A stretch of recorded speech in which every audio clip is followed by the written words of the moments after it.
Okay. Okay, let's start streaming. Actually, I'm not going to play with your laptop. You could. Alright, let us get started. Productivity, dude. This one? Yeah, you can watch them at the same time. So stupid. Alright, let's get started. Oh shit, wait. Cool. Hello, first years who are doing ENGG1300, or if you're second year as well, I don't know. Welcome to ENGG1300 recap workshop for energy mechanics. Thank you. So we've got Professor Jared and myself, Professor Farhan. If you guys have any questions, just let us know. So how it's going to work, this recap workshop, is Jared's going to go over a bit of statics first, for like the first half, then I'm going to go over some dynamics in the second half, right? So we're going to go through a bit of content, and then, sorry, the recording of that. And then a bit of content, and then a bunch of questions, right? The course structure, should I go through this? I mean, you can. Super quick. Super quick. So the statics and dynamics. Is that good? Yeah, that's good. Okay. Now, so some key topics that you might get tested on is going to be like moment structures, internal forces in beams, so shear force diagram and bending moment diagram. That's what SFD and BMD stand for. Trusses, very likely, as well as frames and machines. Geometric properties, I think both of us will cover just a little bit. Yeah. It's to do with like your moment of inertia, IX, and then your centroids, and also what's that one? The parallel axis theorem, thing, right? Then in dynamics, there's actually a lot of things, right? So it's split into particles and then rigid bodies, right? And in particles, we cover kinematics and kinetics. In rigid body, we also cover kinematics and kinetics, right? And intro to dynamics is pretty easy, right? It's just like high school physics. Yeah, high school physics or Phys 1A, right? Calm. Yo, the students are being... Hey. Can you tell them off? Yeah, cool. Okay, cool. So I'm going to hand it over to Jared to get started with the statics component. Type shit. I think I just broke something. Okay. You just check this way. Yeah. Is that cool? Yeah, good. That's good, bro. All right, awesome. Okay, let us get started. So the first week of statics, you guys go through forces. So the first 2 weeks is like forces, and then I think it goes through torque and like momentum and stuff, moments. That stuff is like all kind of prerequisite knowledge for the later weeks, so I won't spend too much time doing this. I have like an example question for each week 1 and week 2. But just some key knowledge to know. So obviously forces, we express them with magnitude and direction. That'll come up a lot. And you know, force components, each force will have an X and a Y component. Very easy stuff. One more thing is that you might see this form in some of the questions. This is called Pythagorean triplets. And yeah, so there are like some common triangles that you'll see. So like there's the 5, 4, 3 one, like this one over here. And you can use these to find the X and Y components of your forces. Another similar one I think is like this. It's like 5, 12, and 13. Yeah. And you can use these to find the components of forces here, right? Very simple stuff. So we'll get started with a really easy question. So I have here a question. If you guys want to try it while I do it, feel free. Otherwise, I will go through it now. So the two structural members, one of which is in compression and the other is in tension, exert the shown forces on joint O, determine the magnitude of resultant R of the two forces and the angle theta, which R makes with the positive x-axis. So to get started, what I might do is I might do a force decomposition. So just drawing out the forces, I have a 3 kilonewton force. Here, this is 3 kilonewtons. And then I have a 2 kilonewton force acting 30 degrees to the positive x-axis. Right? And I will draw the angle here. And then we have a resultant force acting along this way. Right? This is not really accurate just yet. Awesome. Okay, so let's do our vector decomposition. So we know that this is a, what is this? This is a 5, 4, 3 triangle. So using our Pythagorean triplets, we'll know the X and Y components of this. So what I will do to start off with is I will sum it up I will do the sum of forces in x and y. So the sum of forces in x, this would equal to, okay, so the forces in x, so looking at this first vector over here, we see that using the Pythagorean triplet, we can find the x component like this, and the x component of the second with 2 cos 30, right? Plugging into your calculator, you should get 3.532 kilonewtons, and this is positive. So maybe before I start, I should have probably mentioned that the positive x-axis will be to the right, positive y-axis will be upwards, right? This is just convention. Awesome. Okay, let's do sum of forces in y. Okay. With our first force, using Pythagorean triplets again, find the vertical component of the 3 kilonewton force, and then the vertical component of the 2 kilonewton force. Oh, what just happened? Okay. And then maybe here I'll specify. Right. Okay. And then this should give you minus 1.4 kilonewtons. This just means that it is a 1 kilonewton force acting downwards. Cool. Does anyone have any questions so far? That one should be pretty simple. Awesome. So it does tell us to find the resultant and the angle theta, which makes it so. To find the resultant magnitude, we simply just use our formula from earlier. Fx squared, y squared, 3.53 squared, 3.4 squared, and this should give us, what did it give us? 3.799 kilonewtons, right? And then if we draw the resultant x and y components of our forces,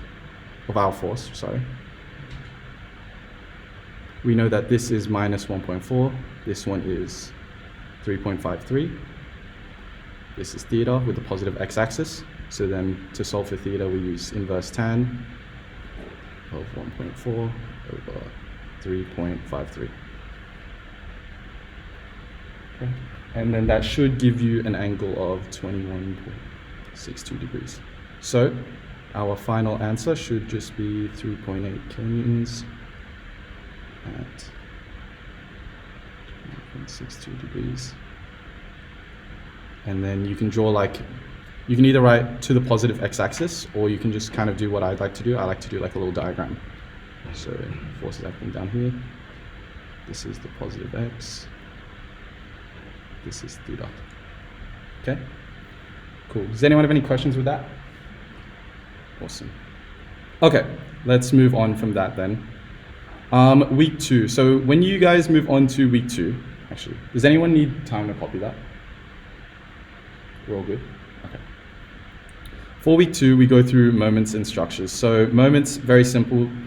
The formula you guys would have seen in Phys 1A. So moments is equal to the force multiplied by the lever arm, or the perpendicular distance. Its units are in Newton meters, and its direction conventionally counterclockwise is positive and clockwise is negative. And you'll see moments come up in the form of torque and bending moments, right? Yeah, so one more thing. I think for this week, you guys start looking into beams as well. So with beams, you guys have 3 different types of supports. So you have pin support, roller support, and fixed support. What they basically mean is just you have different types of resultant forces, or reaction forces. So with the pin, you'll see there's a reaction in the X, there's also a reaction in the Y. And for the roller support, since there is no, like it's a roller, it's gonna move when horizontal forces are applied, it only has a resultant Y. And then for the fixed, it's the same thing as the pin, but it also has a resultant moment, okay? Equilibrium equations, this is pretty simple. So when you solve any statics problems, or for most of them are gonna be something that we call statically determinate. which means that you can solve them using the equilibrium equations, right? And these are the ones over here. So this one, this one, this one, these are super important. One thing that I did learn from mech school is that they like to kind of specify the direction of, what's it called? Like, this is kind of what I did earlier with the first question, kind of specify the positive and like negative y and x-axis and the counterclockwise and just where the moment's acting, right? Okay. Let's do this question now. So I will go through this one really quickly because I do want to move on. So as a trailer is towed in the forward direction, the force F equals to 500 newtons is applied as shown to the ball of the trailer hitch, or the trainer hitch. Determine the moment of this force about point O. So looking at this, I know for moments they do come up with like some funky diagrams.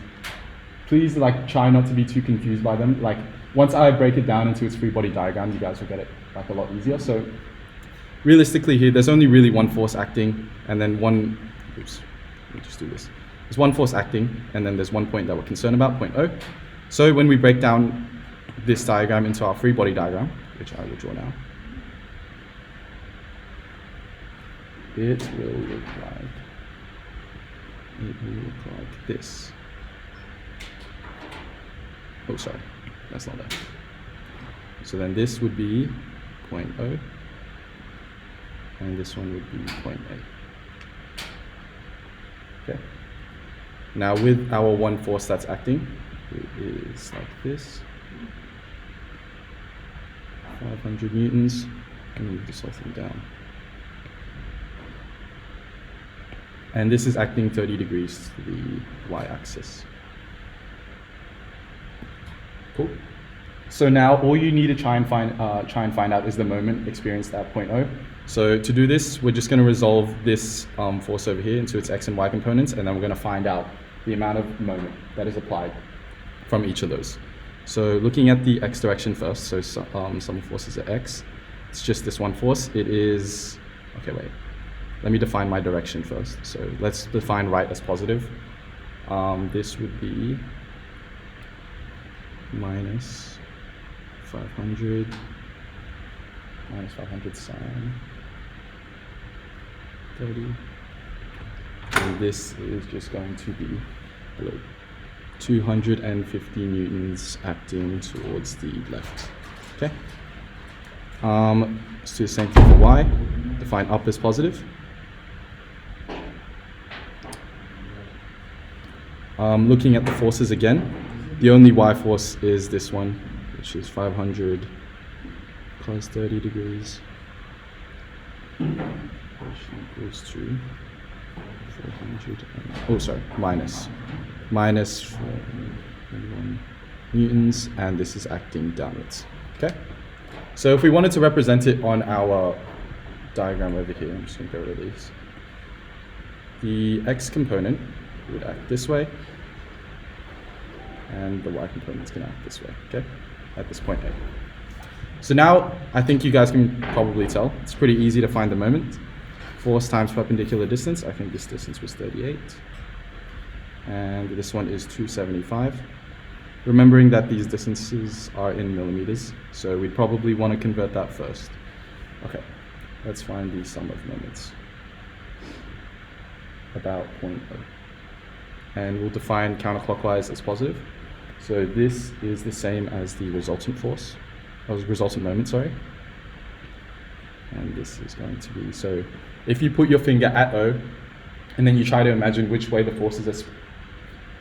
force is kind of spinning, or like which direction of a moment it's creating, you'll find out that both of them are creating a clockwise moment, which means that they'll both be negative. So, oh, sorry. No, they're both anti-clockwise, so they'll both be positive. So 250 times by, so this is the x. Perpendicular distance is 38 times 10 to the negative 3, since it's in millimeters, and 433.01, perpendicular distance of 275 times 10 to the negative 3. You should get a resultant moment of 128.58 Newton meters. Cool. Does anyone have any questions with that one? No? All good. Okay. Let's move on. So week 3 is kind of when it starts getting a little bit more real. I think when I had a look at your guys' previous final exams, there's usually always a beamed question.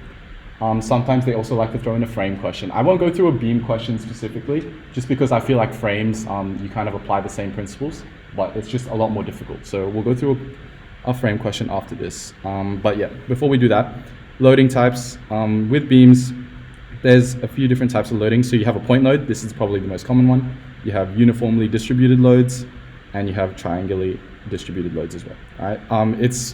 I don't think, fine, if you want to correct me, I don't think they'll ask you any other type of distributed load in this course apart from these ones. Like theoretically, you could get like, if you wanted to, you could get like a distributed load like this. Like, I mean, this wouldn't be impossible, but it's like, for the scope of the course, I don't think they're going to ask it, right?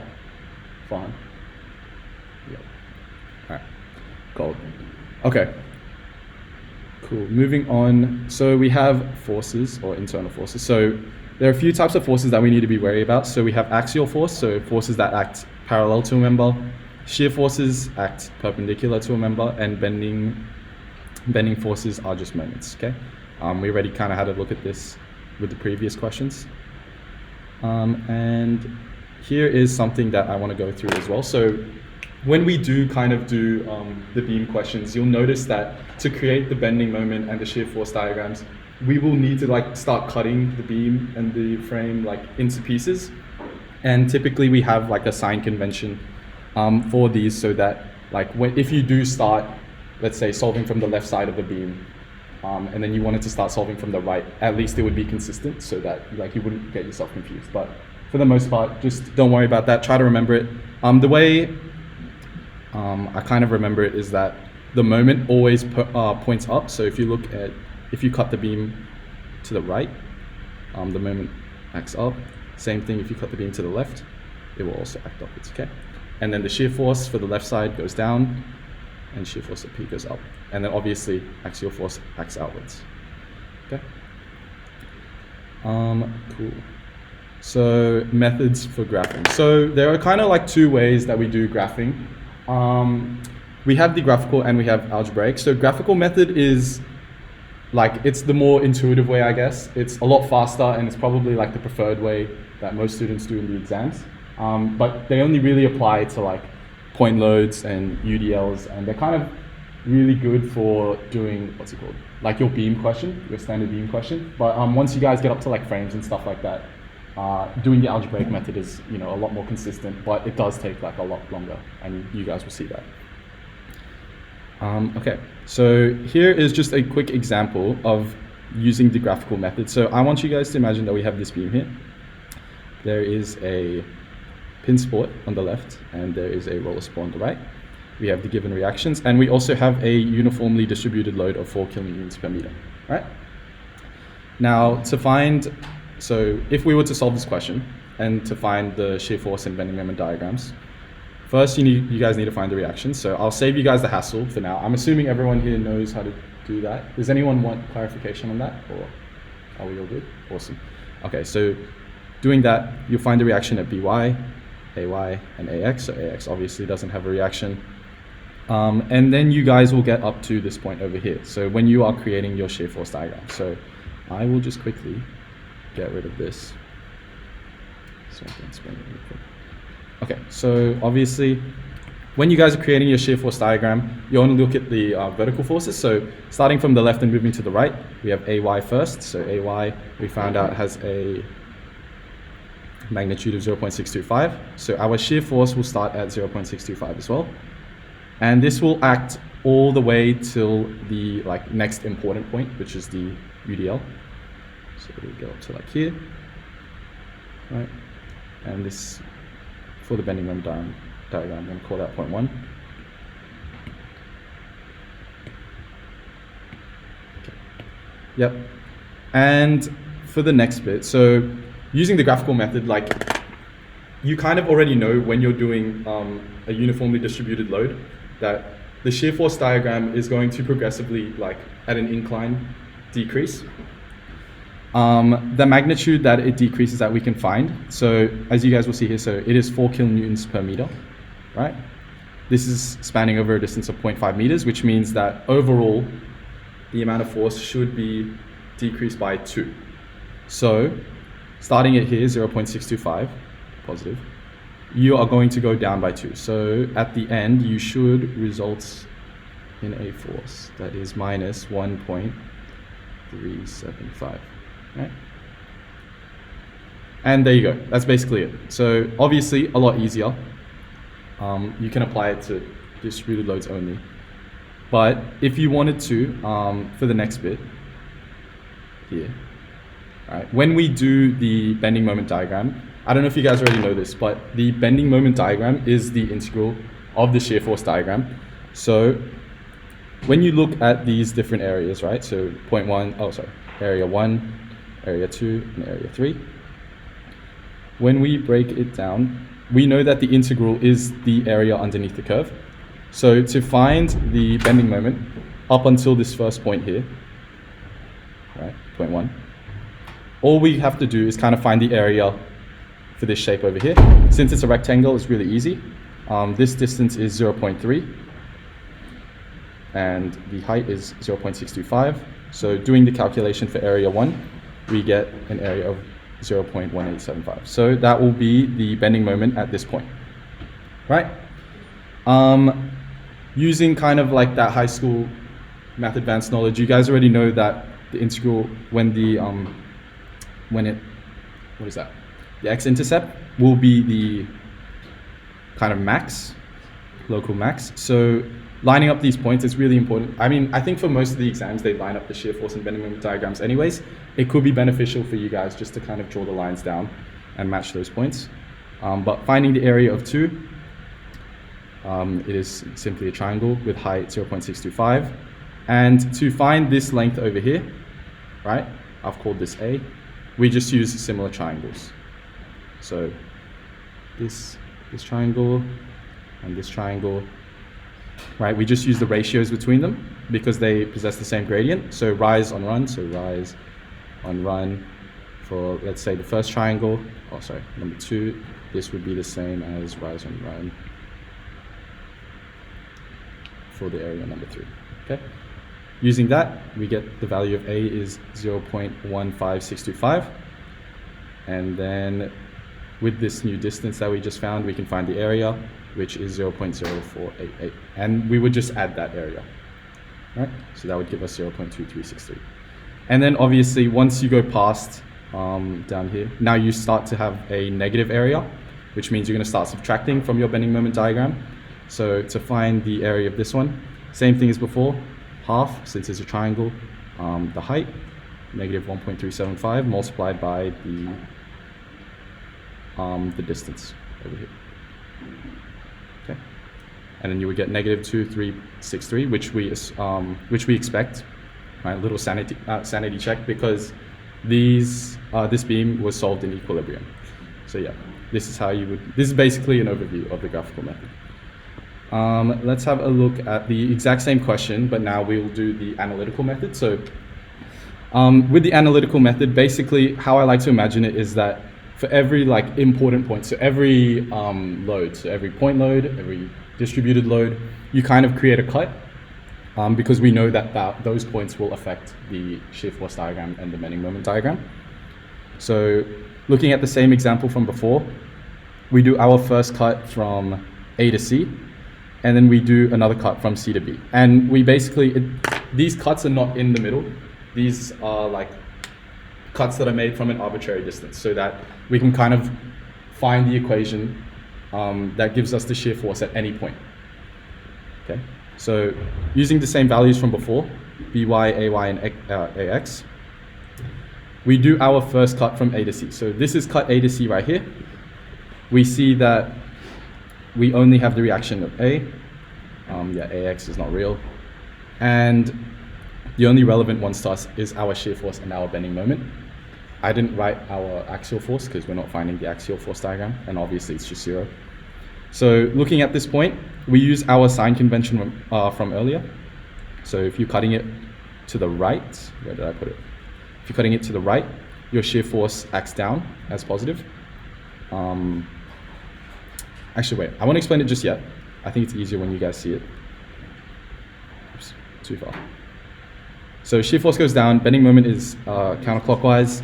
Solving for forces in the y direction, keeping upwards as positive, we get the shear force is 0.625, and the sum of moments around the cut. There is a moment here, so the point moment, we can't really ignore that. M minus 0.625 multiplied by the arbitrary distance, okay? And that will give us the equation, the moment is equal to 0.625 x. Excuse me. Okay. Looking at the second cut, CB, we see that now we've included the 0.3 meter distance, and we've also got the extra arbitrary value at x here. So doing the same thing as before, sum of forces in the y direction, 0.625 upwards, the shear force going down as well. And then we have the uniformly distributed load. Now we can kind of condense the uniformly distributed load into a point load by finding the area, basically. So this area would be the same as putting a point load right in the middle, since it's a rectangle, right? And the way that we do that is we have so we have a force of 4 kilonewtons multiplied by the distance, which is x. So the moment here is 4x, and oh yeah, that's it. So that would be the shear force there. That's the equation. And now when we do sum of moments around the cut, we have the point moment here. Then we have the moment created by the reaction force at A. So that would give us this. And then the moment created by the uniformly distributed load here, okay? And then overall, you should get this equation right here. And then when you guys do go and solve for the shear force and bending moment diagrams, you can just use those kind of equations to help you solve it. So let's look at the points from A to C. So like this section right here, right? We found from the analytical method that V is just equal to 0.625, which is consistent since it is 0.625 all the way. And then the shear force after that is 0.625 minus 4x. So then it would be 0.625 up until here, and then you're doing minus 4x, and that would go for a distance of 0.5, right? Same thing as before. And then you basically just do the same thing for the bending moment diagram. And then you can kind of like, when you guys do get up to frames and stuff like that, you can use these equations to help you solve for the max and stuff like that. But we'll go through that in a second. Okay, cool. Does anyone have any questions with the graphical and analytical method? Is there anything that they're confused about? Awesome. All right, and one more thing before we go on to our next question is static determinacy. So this is, it's not a very frequent question, but I did see it in I think 1 or 2 final exams where they talk about, you know, when you have a beam and you switch the, what's it called? Like you switch the pin and the roller joint around, does it remain statically determinate? And you might be like, what is that? Well, if something is statically determinate, that means that you can use it, you can solve the beam using the equilibrium equations that we went through before. If it's statically indeterminate, that means that we have a number of unknown reactions exceeding the number of equilibrium equations. So let's say like something statically indeterminate would be like if we had a beam and then we had like a pin here, pin here, pin here, and then we had like one force maybe. Let's just call it like 10 kilonewtons. Like how would you solve for the reactions in here? Well, we couldn't because it would be statically indeterminate, right? Cool. Okay. Let us try this. Oh, I do have a beam question actually. Okay, never mind. Let us do this first beam question then. So the beam shown below is supported over a length of 6 meters and is subjected to a 5 kilonewton point load that is inclined 35 degrees from the vertical axis and located 2 meters from the left support. Additionally, the beam is subjected to a distributed load of 5 kilonewton meters over a length of 2 meters. At its right end, the load profile can be seen in the figure below. Awesome. Okay, so let us do this question really quick. This is quite similar to the questions that I saw in the practice exams as well. Something similar to this. Usually it's one of the first few questions. So we will go through this. So looking at question A, draw the free body diagram and determine the magnitude and direction of the reaction forces in both the left and right support. So let us draw the free body diagram. And while I'm here, I will determine my positive X and Y directions, and I will define counterclockwise as positive. Okay. Drawing out our beam. We have a roller support at the end, and we have a pin support. Okay. And then we have a uniformly distributed load.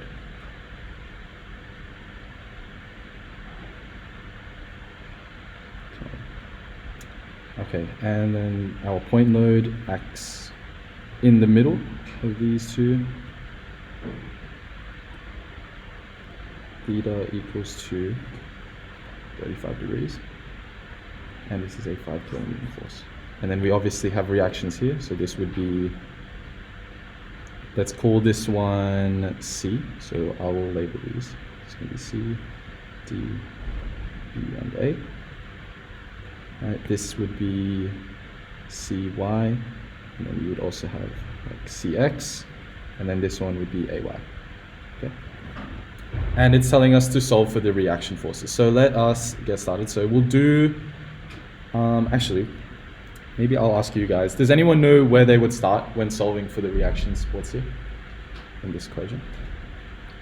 So we have three unknowns. We need a way to eliminate two of them. How would we do that? Does anyone know? Alright, well, the way that we would do it is that we would find the moments around point C. So the reason that we do it at point C is because a moment acting at point C means that there is no perpendicular distance between CY and CX, which means that the moments would be 0. So then that would leave one unknown, which is AY. Okay? I'm sure you guys know how to do this. I think I have the answers. Okay. Give me 1 second. Alright, let's just solve it normally then. Define, oh wait, I already defined it as positive. Give me 1 second.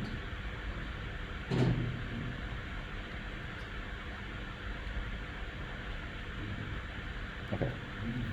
So using the sum of forces in the y direction, you should get that AY. What is that? I was working out this bullshit. Hold up. I think I wrote it here. Okay. Let's see what I did here. So I found out that AY was negative 4.55 kilonewtons, which means it acts downwards. Using the sum of forces in Y, I got BY, I defined this one as B, as 10.45 kilonewtons acting up, and the reaction at X is the equivalent to 5 kilonewtons, so 5 sine 35, and this would act left. Okay. Those are our reactions, so I will write that down really quickly. So 4.5, 4.5 kilonewtons acting down.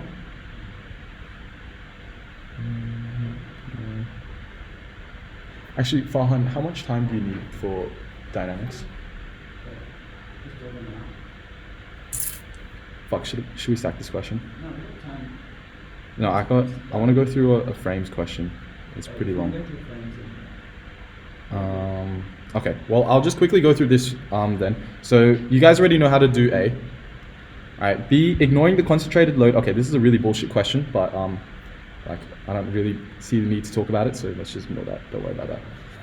C, if the roller support and pin support are swapped, does the system remain statically determinate, or does it become statically indeterminate? So this is one of the questions I was talking about earlier about static determinacy. So if we were to swap the roller and the pin support, would it change its static determinacy? Well, no, because the reason is we still have the same amount of unknown reactions. I think if it was, I think if they were both pins, if they were swapped to both pins, then I think the result of the question would be different. But in this case, since you're just swapping them, the number of unknown reactions, so Cx, Cy, and Ai remain the same. Okay, and then obviously draw the shear force and bending moment diagram. I'm not going to go through that because we're going to do it in a second. Okay, and to finish off week 3, we have frames. So frames are very similar to beams. They're like beams, DLC. And often you will need to solve for the shear force diagram, bending moment diagram, and the axial force diagram as well. So when you guys do draw these, you're like, oh, but you know, the thing, like the beams only act in one direction, frames act in all of them. How would we draw these? Well, it's the same thing as just drawing the free body diagram. And then, yeah, I have an example here. So let's say that this was a frame question. Your shear force diagram, axial force diagram, and bending moment diagram would look like these two. I think for these questions, it doesn't really matter which direction you define as positive and negative, just as long as you write the sign there. And obviously, like, make sure you have like your critical values as well. Like whatever's this value, like you write that, like this one, stuff like that. All right. Cool. Does anyone have any questions with frames just before we do the frames question? I'll give you guys a second. Okay, cool. Okay. Here is a question that I wanted to go through. So this one, I don't know if you guys have already tried this, but this is one of your questions in the final exam for 2022. So you guys can go back and have a look at this. And this is a frames question, and it gets a little bit annoying to do. So the planar frame carries loadings as shown. Determine the reactions that supports A and E, and draw the axial force, shear force, and bending moment diagrams for the frame. Show the magnitude of all peak values. So that's what I was talking about earlier. Make sure you have the values for all the critical ones. Okay, let us do this really quick. Okay, so to start off with, I think it makes the most sense that we do a bending moment diagram. I do not have a, okay, yes. We do a, sorry, not a bending moment diagram, a free body diagram. And then I will define my positive X, positive Y. So, and then I will define counterclockwise as positive as well. Okay. Let's draw the free body diagram. So we have a roller support over here, pin support over there. Oh, shit. I guess it doesn't really matter. Pin support here, right? And then we have our UDLs. So you can also draw them like this. UDL here, UDL here as well. These are 15 kilonewtons per meter, both of them. We have some reaction supports, so, some support reactions. So we have, let's define this as AY. We also have AX. And then we also have EY, I assume. EY? Yeah. Okay. And then we will draw in our lengths really quickly. So 3, 6, and 3. So this is supposed to line up with that. And then the vertical distance is 5 meters. Cool. Okay, let us get started finding the reaction supports first. So, oh shit, I almost forgot. We also have a point load here, 50 kilonewtons. Okay. Let us get started. So we'll start off by finding EY, cancelling out AX and AY like we did before using the sum of moments around A. Equals to 0. We've already defined counterclockwise as positive, so let's look at these forces one at a time. So we have 3 things to look at. We have this one, and this one, and then obviously EY as well. The 15 kilonewton force, so let's look at that one first. So we'll see if we put our finger at point A, and then we kind of try and imagine the way that the force is acting. It's going to create a moment that's acting clockwise, so it's going to be negative. So then we have negative, and then this is 15 kilonewtons per meter, and this acts over 5 meters, so it's like this. This is the magnitude of the force, and it would act in the middle. So if you try to draw an equivalent load, it would act like right here. Same thing for this UDL up here, it would be like this, right? And this is going to act in between 5 meters, so this would be perpendicular distance of 2.5. Cool. Okay, next one is this UDL up here. This one up here. So we have a 15 kilonewton per meter force acting over 6 meters. So, and this is also clockwise, so it's going to be negative 15 times 6, and this is going to be acting at a perpendicular distance of 6 meters, right? Because it's in between this. We have a 50 kilonewton force acting clockwise as well, so it's also minus 50, and this acts at 9 meters from point A. And then we also have EY. EY is our only counterclockwise force acting at a perpendicular distance of 12 meters, and this should all equal to 0. Plugging this into your calculator, you should get EY equals to 98.125 kilonewtons, and this is positive, so it will act upwards. Cool. Okay, let's do sum of forces in Y. Sum of forces in Y, so we have AY minus 15 times 6, which is this UDL up here, minus 50, which is the point load, and then the reaction support from point E. This equals to 0. This should give us a reaction support at A as 41.875 kilonewtons acting upwards. I will try and move everything up really quick.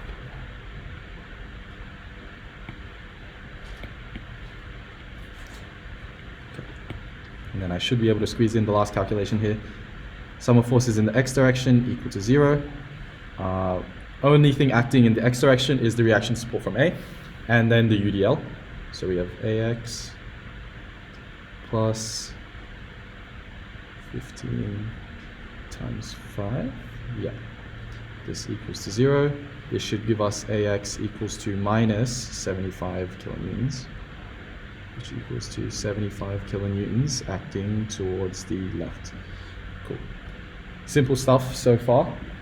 Now, this is when it gets a little bit tricky, when we start trying to make the diagram. So, like I said before, we kind of want to make a cut every time. So this is the analytical method, by the way. We want to make a cut every time we have kind of like a force. So, or like an important part of the frame.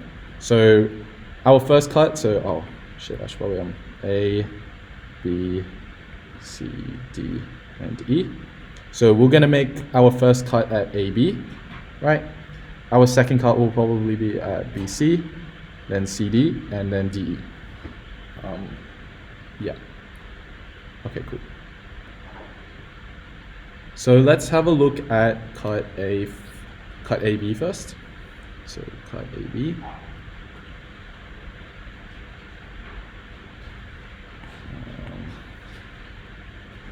Let's have a look. So looking at AB, we kind of had this fixed support here, and then it was just the horizontal part, which only the horizontal part of the frame.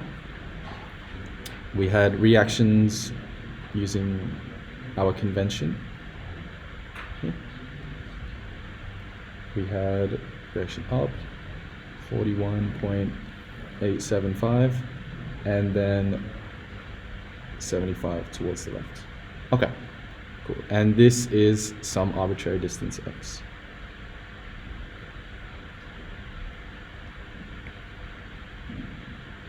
Okay. Now, to resolve this, we are going to do our equilibrium equations, so all of them this time. So let's start off with sum of forces in x. This should equal to 0. We have minus 75 plus n equals to 0. That means that the axial force is 75 kilonewtons acting towards the right. Sum of forces in y. Yeah, this is going to be quite long.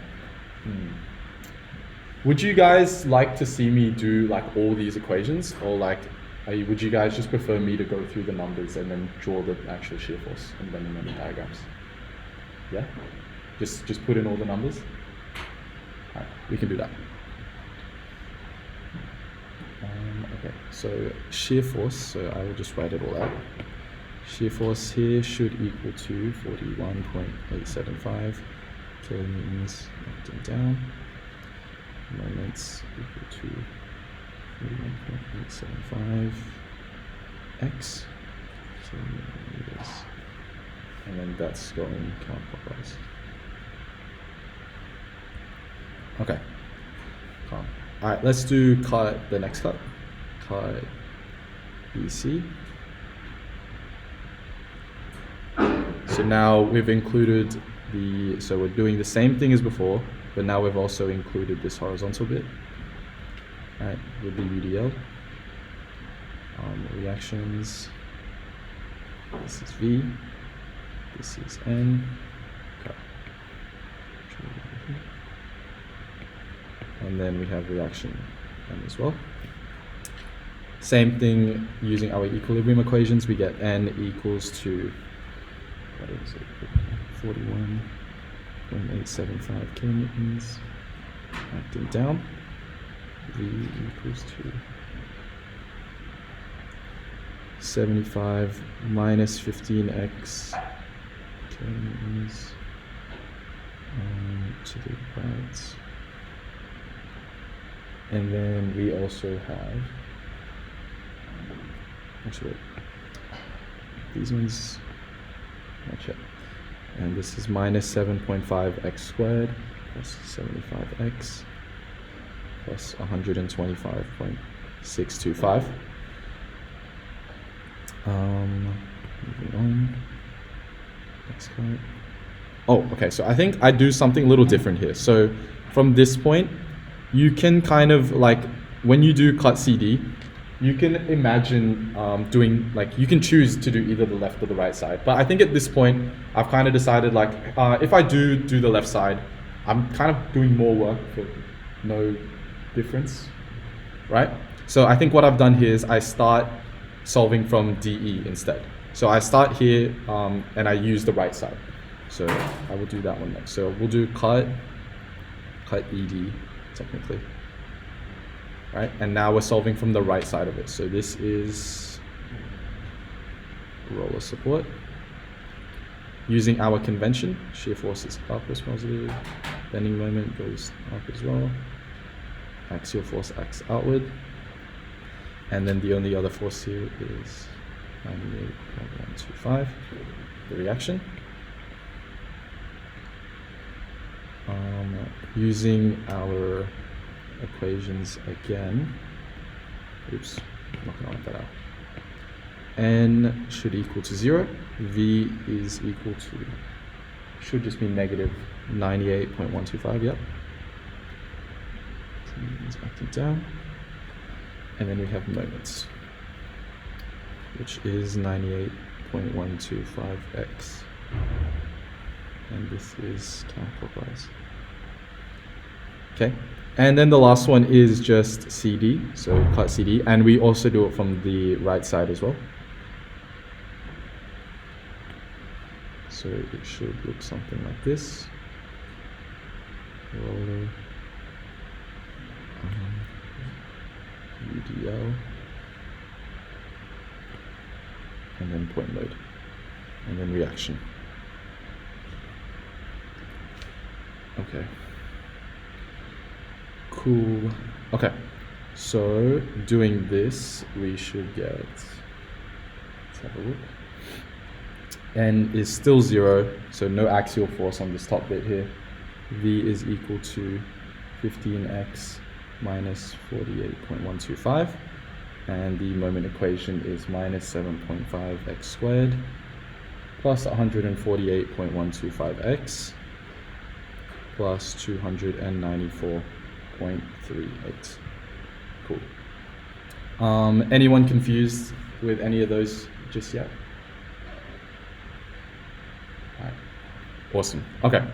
Now let's construct. So now that we have the equation for everything, let us construct the bending moment shear force diagram and the axial force diagram. So we'll start off with the shear force diagram. When we look at the shear force diagram, so like this, I'm just going to copy all of this. Actually, you don't need to draw the supports here. I'm not sure why I've done that. There you go. Copy that. Okay. with these ones, we need to look at our individual equations. So looking back at cut A to B, we see that our shear force, so AY, here, our shear force is 41.875 acting downwards, which was positive. Let me think about this. That shouldn't be right. Oh, yeah, okay. So since we defined downwards as positive, right? So let's start with purple. The shear force at this first cut is going to be the same thing all throughout, and this is going to be positive 48.125. Yes, okay. Looking at the next cut, BC, our shear force is now 75 minus 15x, so, oh shit, hold on. I think I made a mistake there. I shouldn't have.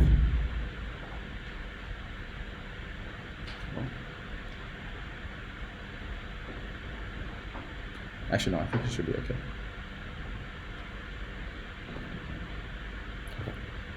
Alright.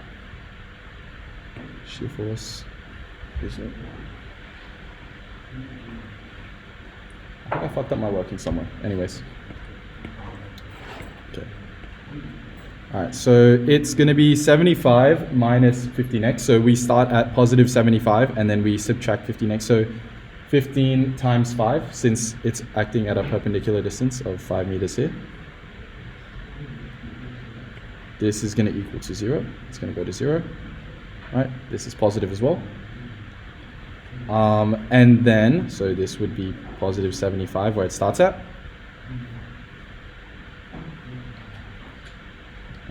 Where did it go? Okay. So then, looking at the cut CD, right here, we know that our, ED. So I think this is when it gets a little bit confusing because I try to solve it from left and right, but that's why we kind of have our sign conventions. So using ED first, so now we'll do, so since we started with the shear force kind of going like this way, this way, now we're gonna start like going this way, okay? So starting from the right side here, we see that our shear force is 98.125 acting downwards, but since our shear force we defined as positive upwards, this is going to be negative.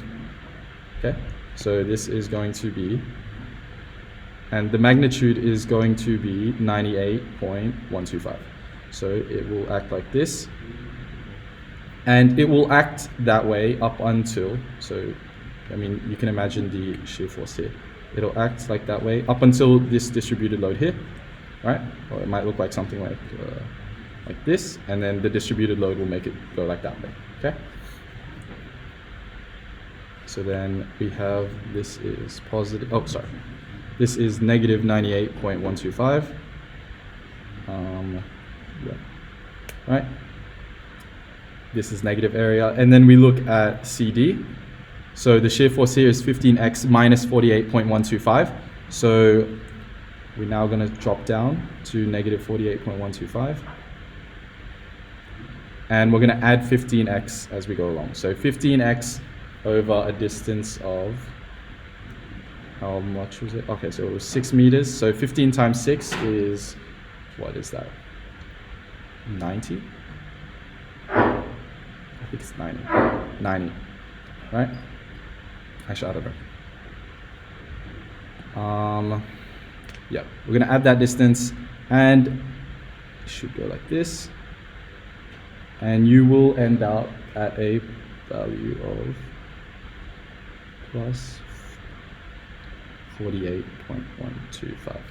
Okay, and this area is positive, this area is negative. Okay, does anyone have any questions with the shear force diagram? I kind of went through it quick. I want to move on to trusses. Is that all good? Okay. Tap. Bending moment diagram. Okay. Same thing as before. Looking at our equations. So we have here, so the first one, our bending moment diagram. So 41.875x, you guys see here. So then our thing should be positive. It will act positively at first. Yeah, and then that will get up to like here, right?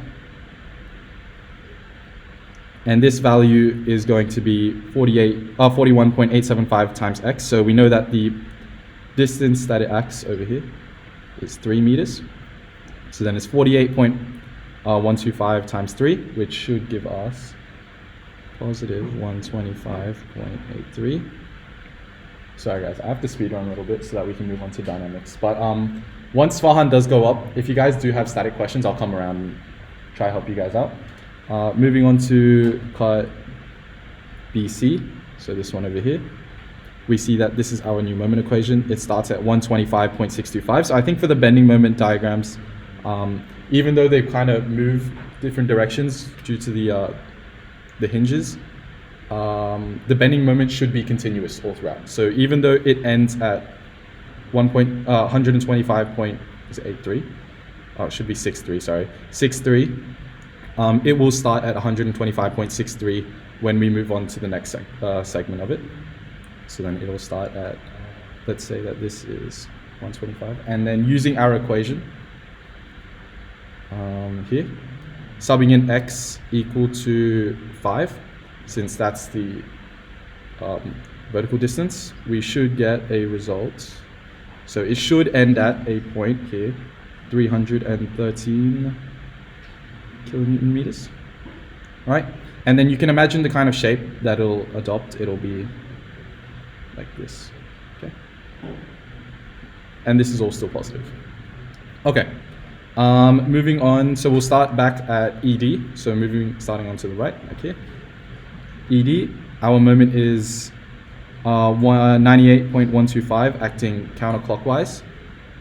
This is, oh sorry, clockwise, and that is defined as positive. So our bending moment should also be positive from this point, and it will be, using our equation, subbing x is equal to 3. It should be like this, and that will give us positive 294.38, positive area.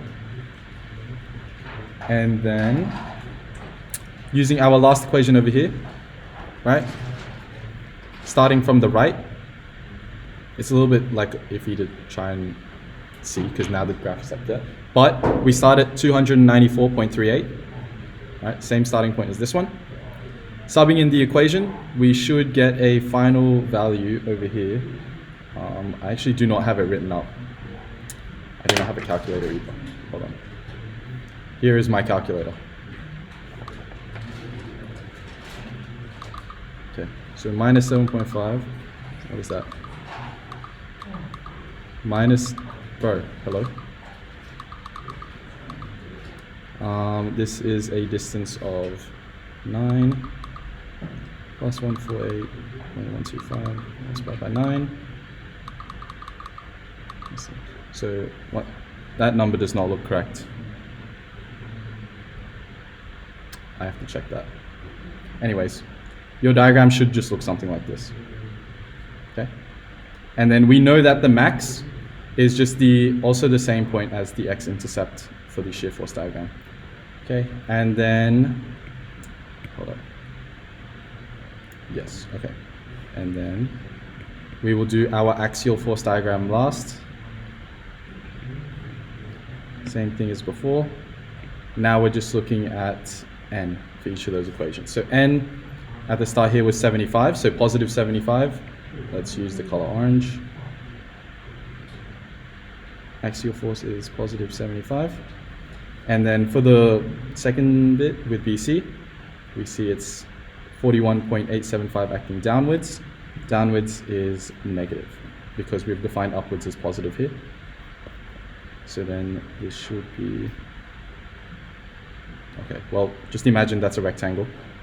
That would be 41.875. 41.875, and this is all negative. Okay, and then for this little like top bit of the beam here, right? We saw in these last two cuts that there is no axial force. Okay. So then that would be it. Awesome. I do not know if I have time to go through a question for trusses, so I'll just go through quickly the content of it. If you guys do have truss questions, please let me know. Otherwise, I will try to get a move on. Okay, so week 4 trusses. So some general knowledge with trusses is that they are comprised of 2 force members, and each of those are connected at pin joints. And those 2 forces are axial loads, so they can only exist in compression and tension. Forces are applied at the joints, and joints are pinned, so there are no moments, right? Awesome. There are 2 kind of methods for solving truss questions. There's method of joints. This is often like you'll kind of get method of joints. I mean, you can kind of adapt each method like depending on the scenario, but usually like method of joints, you'll see like a smaller truss and maybe they'll ask you to find the force in every member. I've seen, I don't know. I don't think they'll ask you that though. That seems a bit unreasonable. And then we have method of sections when you have like a larger truss and then you need to find the forces experienced in like specific members in the middle. Like here, we have EG and GF, right? So these 2 highlighted ones. Okay, really quick before we move on to those, we have internal reactions. So when you guys are kind of looking at a member in the truss, you can imagine if it's experiencing a compression force, then obviously it's getting pushed inwards, and internally it wants to act outwards, right? And these are kind of really important for, especially method of joints, when you try to determine like positive and negative, like which direction the forces are moving in. So internally, if a member is experiencing compression, it wants to go outwards, and then obviously if it's experiencing tension, it's getting pulled like this, then it wants to pull back in. Okay, awesome. Or like away from the joint. Okay, just imagine these are like pin joints. All right. Method of joints. So I have just a really quick question here. So using the same example from before, let's say we wanted to find A, B, and AE, and then determine whether or not it was in tension or compression. Looking at this truss over here, finding A, B, and AE, we're just going to analyze the forces at joint A, right? And I've kind of projected this circle onto over here, okay? Now looking at the method of joints, right? What I'm doing is, so this right here is our external load, and then I'm assuming joints A, B, and AE are in tension. So remember, from up here, tension, they're acting away from the joint, okay? How would I solve this? Well, first I need to find the angle AB, because if you guys look at over here, so the member AE, right, can only experience a horizontal force. So for this external load of 6 kilonewtons, the only other member that can experience a vertical force is AB, right? So we're going to try turn this into its X and Y components, right? So finding the angle, theta first, we use tan inverse, and then obviously we have our distances here, so 1.5 and 2. So tan inverse of 2.5, 2 over 1.5, we get 53.13 degrees. Sum of forces in the vertical direction, we have the negative 6 kilonewton force acting downwards, and then we have AB, which we assumed to be, we assumed AB to be in tension, so it is acting away from the joint, which means that you see this force vector here, acting upwards, you find the vertical component of it, and you get AB is 7.5 kilonewtons, which since it's positive, it signifies it's in tension, because that's what we assumed it was at the start. Now, given that, we can do the sum of forces in the X direction to solve for AE, using the horizontal component of AB, right? So AB cos 53.13 degrees, added with AE, and we get AE is minus 4.5 kilonewtons. So this direction that we assumed initially was wrong. It should be acting this way, which signifies it's in compression because it's acting towards the joint. Okay, awesome. Cool. Quickly just go over method of sections and then some zero force members. So method of sections is for those bigger trusses, like I said before, we kind of use method of sections when they kind of specify, hey, I want to see like these 3 members. I want to know whether or not they're in tension or compression. So for this example, we have BG and GF, right? We have this whole example here. When we do our cut, let me think about this. So since we have only 3 basically equilibrium equations, we can only cut up to 3 members, right? And if you cut any more, then I think the question becomes statically indeterminate, right? There's too many unknowns. So just looking at this cut over here. So, well, let's say we're trying to find BG and GF. We'll cut the relevant members, and we'll also cut AB here. And then once you've cut, you can kind of analyze which sections, right? So method of sections, you look at either the left or the right. Obviously, just by looking at it, the left is easier. There's less forces that you need to deal with. So I've kind of projected this left-hand side over here. So you can imagine the cut is like this, right? And we are going to analyze GF, right? So this force and BG, right? And then, yeah, okay. So to start off with, we don't actually know the reaction at A first. So to determine that, we're going to take moments around D, right? That's what I've done here. Sum of moments around D equals 0, so that's how you find AY. Should be pretty easy, I hope. And to solve for the forces in these members, we kind of project one of the joints that we've cut off. So in this case, it's B. And the reason that we do this is so that we can kind of eliminate some of those unknowns. So we already know that this is unknown, and this unknown. Taking sum of moments at B means that moments can't act perpendicular. Sorry, there is no perpendicular distance. So then all we have left to solve for is GF. Using moments around B, we find GF is negative 6.7143. And since we assumed it was in tension first, so it was acting away from the joint, and the direction was wrong, that means that it is in compression, right? And same thing for sum of forces in the Y direction. Now that we have AY, I mean, we only needed AY, but using AY, we find that BG is 6.7143 kilonewtons in tension, okay? And that's just because these are the only 2 relevant vertical forces. Cool. Okay, does anyone have any questions with method of sections before I move on? Anything in particular? Yes. Yeah. Me and Farhan are recording right now, and then we'll also have a drive for you guys, for us to upload the notes onto, so you guys will have access to all of this. Cool.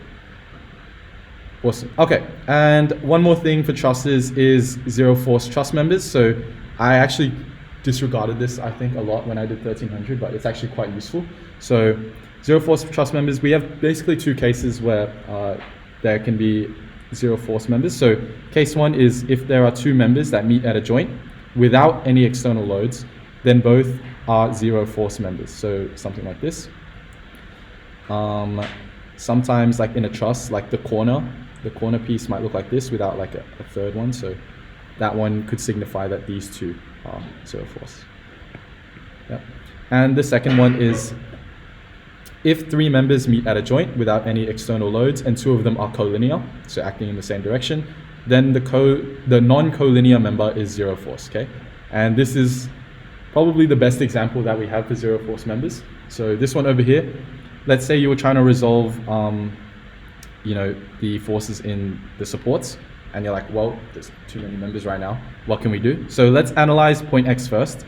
Using case 2, remember, we see that we have 2 collinear members and then a third one. This means that this third one is zero force, right? Because there's no external forces acting on this, right? Doesn't exist. So then we've kind of eliminated this one. Now let's look at joint Y. 2 collinear members again and a third one that is non-collinear. So this one is zero force as well, right? Same thing again. Now you're looking at Z. These 2 are now gone. Now we just have this one. These 2 are collinear. The one acting down is gone. So on and so forth. Now you've just resolved your truss into a simple triangle, right? Awesome.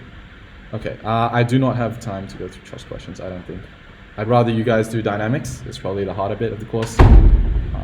But if you guys do have questions, I will come around and I can try to help you solve them. Awesome. And the last thing, I don't know if you guys still do week 5 geometric properties. I hope so. But this is just like a little intro. There's really only 2 things that they ask for when they do geometric properties, and that's, the first one is to find the centroid of a composite shape, or like just any simple shape. And then the second one is to find the moment of inertia, or the second moment of area, right? And Farhan kind of goes on to do that later anyways. So I haven't put an example here, but all you really need to know for these questions, there's a lot of deriving, but you kind of don't need it at all. Maybe up until solids, but that's for next year. So for the centroid, the formula is the sum of x, like the position of x multiplied by a, divided by the sum of a. So to solve this, basically, you just need a table. When you have a composite shape, say like this one up here, the T, you can kind of split these up into two shapes. So this can be like rectangle 1, rectangle 2. And then you kind of create this table where you analyze each segment individually, its area, its position, relative to some coordinate axis, right? You do that for x and y, and then you basically just do this number, multiply by this number to get this, right? And then you do this y, multiply this a to get this one, yep. And then you do that for every segment, so like you can have a lot weirder shapes than this, but let's say for this one we only have 1 and 2. Then you would do the sum of them. So let's say that this area was like 10,000, this one was like 20,000. Having a look at the x, well, these are both like, let's say that the axis was like right here. In terms of x, they're both 0, right? And then for y, like this one right here, let's say that this length over here was like, I don't know, let's say it was like 40. And then this one was like up here, the middle, the centroid. So you can kind of imagine where the centroid is for each of these shapes, since it's a rectangle. It's just smack bang in the middle, 40. And then this one is like 100, okay? So then for the y values, you'd put them in, so relative to this axis down here. So this, let's say this was y, this is x, kind of like a datum. This would be like 40. So segment 1 would be 100, this would be 40, this would be 0, 0, because you're multiplying by 0, obviously. And then this would be some number, and then you'd find the total of these by adding these two numbers together, right? And then you would just do whatever this sum was, divided by whatever sum the total area was. Right, and that's basically how you use this equation over here. Cool. Does anyone have any questions? I will start moving on. Okay, Farhan, you're up. I kind of ate into your time a little bit. Sorry about that.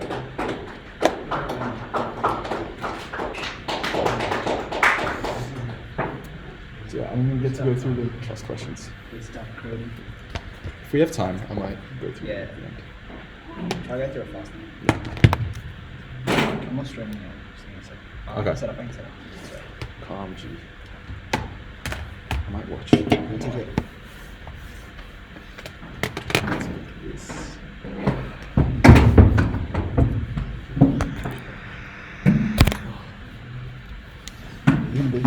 I'm gonna try and do that trust question now, just in case we have time at the end. Yeah.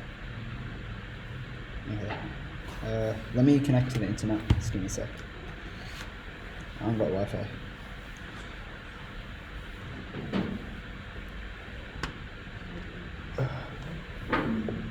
There it is.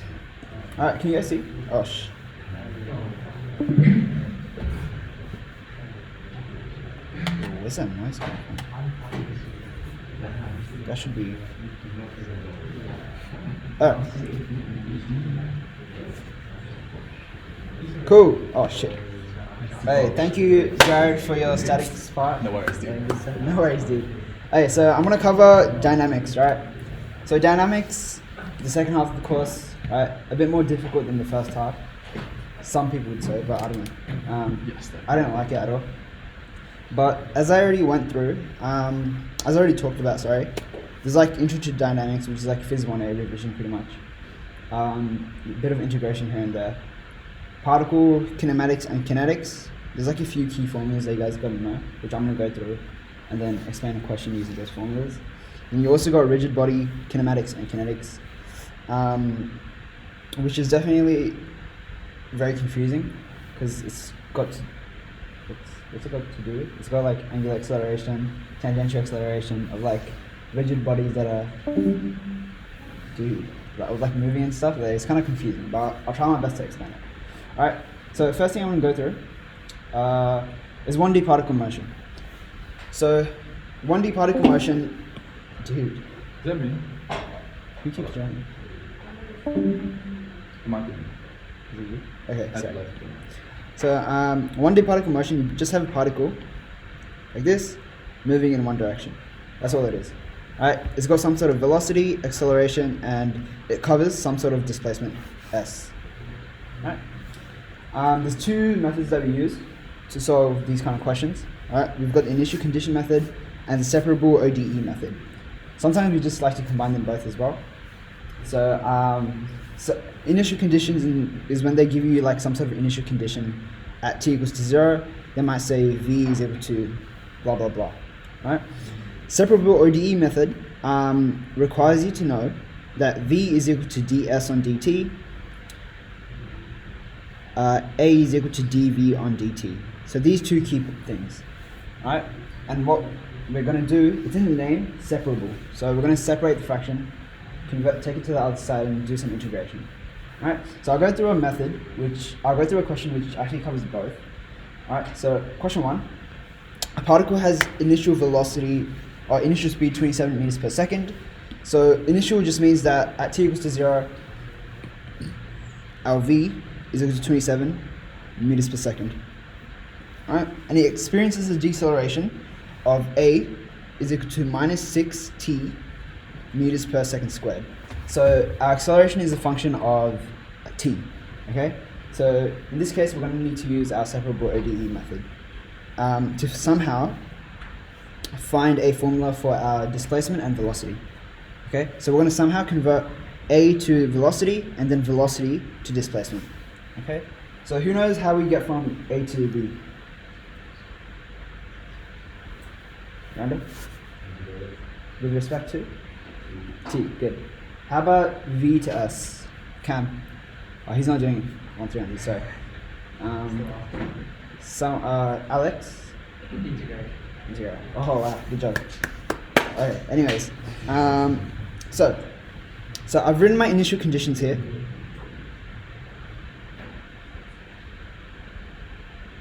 And they've given us that a, which is equal to dv on dt, is equal to minus 6t. So what I'm going to do, I'm going to take the dt to the other side, because we're allowed to separate it. Mathematically, it's kind of incorrect, but engineering, we don't really care. Alright, so dv, or in physics, right? The initial condition part comes in when you're subbing in your bounds for your integrals. Alright, so we know at t equals to 0, which is our initial, that's what initial means, t equals to 0. Our velocity is going to be equal to 27. Alright, so we just do this, blah, blah, blah, do some integration. Alright, so we end up with v is equal to 27 minus 3t squared. So we've gotten our velocity equation. However, they've asked us for the distance it travels before it stops. So what does it mean for it to stop? It just means that our velocity equals to 0. Okay? So what we need to find is the time at which it stops. Yeah? And we're going to try also find our displacement. Oh my god. Sorry. We're going to try find our displacement equation in terms of t. Because if it's in terms of t, we can sub in the time where it stops and find the distance that it's traveled. Any confusions? Make sense? Andrew, you look confused. You are confused? You get it? Let me just show you the question. Right? I think when I say in words, it doesn't really make sense. When I show you, when I show the question, it will make sense. So we let v equals to 0 to find when it stops, which is at 3 seconds. Therefore, our particle stops at 3 seconds. Next, they've asked us for a distance, so we do have to find the displacement equation, or s equation, at one point, which we end up with 27t minus t cubed. Alright? At t equals to 0, our s we can assume to be 0 as well. Alright? Initially, it doesn't move. Alright, initially it's at position x equals to 0. Alright?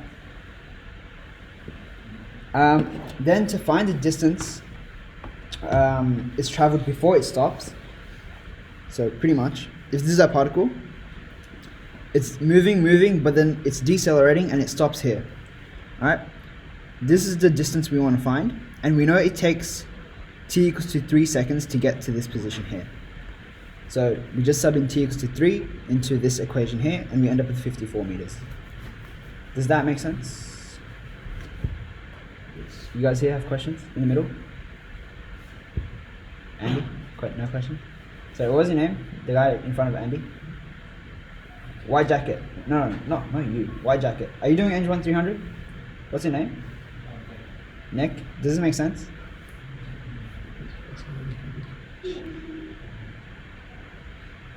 Why did you say yes earlier?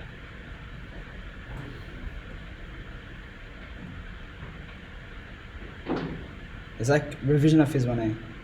I feel like even Cam could get this. So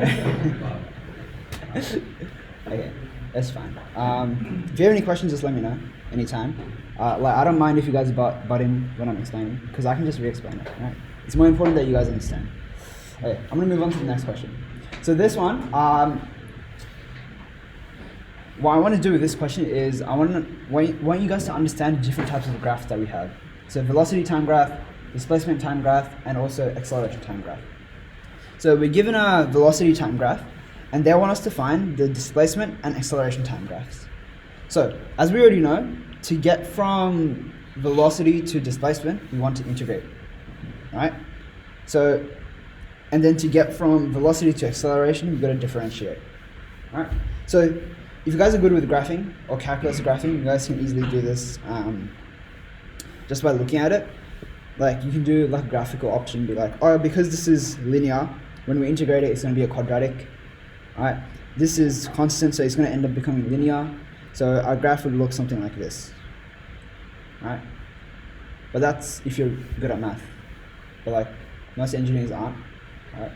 So what I'm going to do, the easy way to do it is you find the equation of both legs, so between 0 and 30 seconds, and between 30 seconds and 50 seconds. So you find the equations in terms of t for velocity, and you integrate it to find your displacement equations, and then you differentiate it to find the acceleration equations, right? So here it is. First, to find our velocity equations between 0 and 30 seconds, we need to find the gradient. Gradient, rise over run, okay? Pretty simple, right? Yeah. And then we just sub it in, and we get our equations for velocity. Between 30 and 50 seconds, our velocity stays constant at 12 meters per second, right? So our equation is just v equals to 12. Now, to get the displacement, we're going to integrate it. So I'm going to integrate this, but we end up with a constant. So what do we do with a constant? Any ideas? Randall? Initial conditions, perfect. So, initial conditions given, they've told us when t equals to 0, s is equal to 0. Alright, so we're going to sub that in. At t equals to 0, s is equal to 0. This cancels out, and c just ends up equals to 0. Simple, yeah? So we end up with our equations for the displacement graph now. All we have to do is graph it, right? And these aren't too hard to graph either. So you have a quadratic or a parabola for the first leg. Second leg, you just have a linear line. Okay, let's also find the acceleration time graph. We're just going to differentiate with respect to t. Why can't we do that? Why can't we just differentiate it? Any ideas? Pretty simple question. It's right there as well. Andy? Fuck, okay. That's because our acceleration is a derivative of our velocity. Yeah? This stuff is kind of boring, I'll be honest. I'm going to quickly go through it.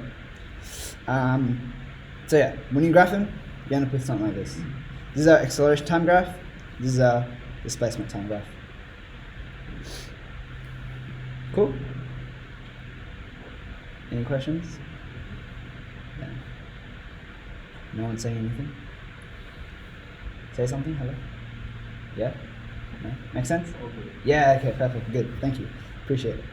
Okay, now, particle kinematics. So we've moved on from 1D motion, we're moving now to 2D motion, right? Kinematics. So we did Phys in high school.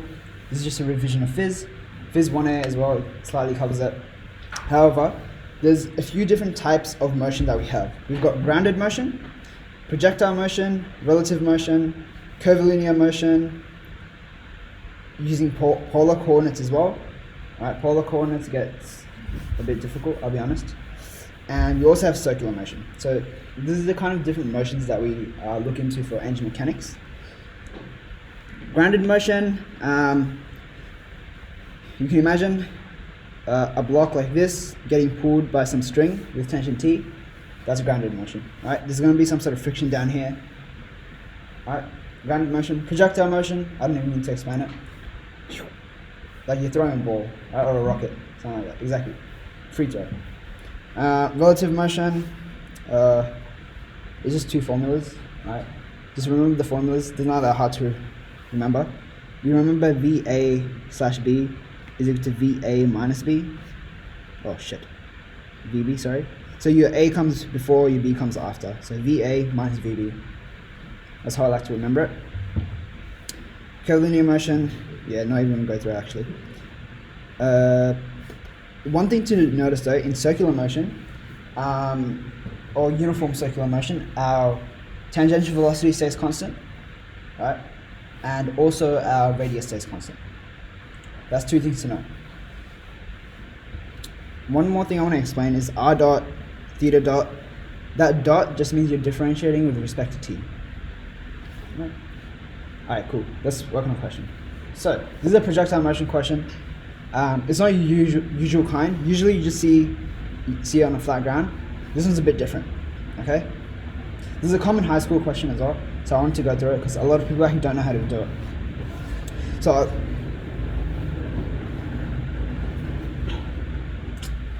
okay, a golf ball is hit with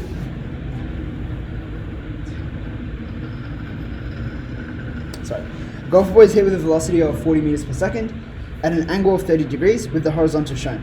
Determine the distance d, which is this slanted height, when the ball strikes the slope at b. So this is our path, and we want to find the curved distance, slanted distance. Any ideas how we can do this? Yeah, you guys probably don't have any ideas, so I'm going to go through it. So, what I'm going to do is, using our projectile motion formulas, you can find your vertical height and you can find your horizontal range as well. So that's, I'm going to say y and x. Right? And if you think about it, that forms a right angle triangle. So we can just say that d is equal to x squared plus y squared. Done. Right? But it's not that easy because these are the steps that I'm going to follow. So find y, find x, then, but these are going to be in terms of t, because we don't know when it strikes the ground. Right? We don't know how long it takes for it to strike this point B. Okay, so first we're going to find how long it takes to strike that point B. So this is A, this is B.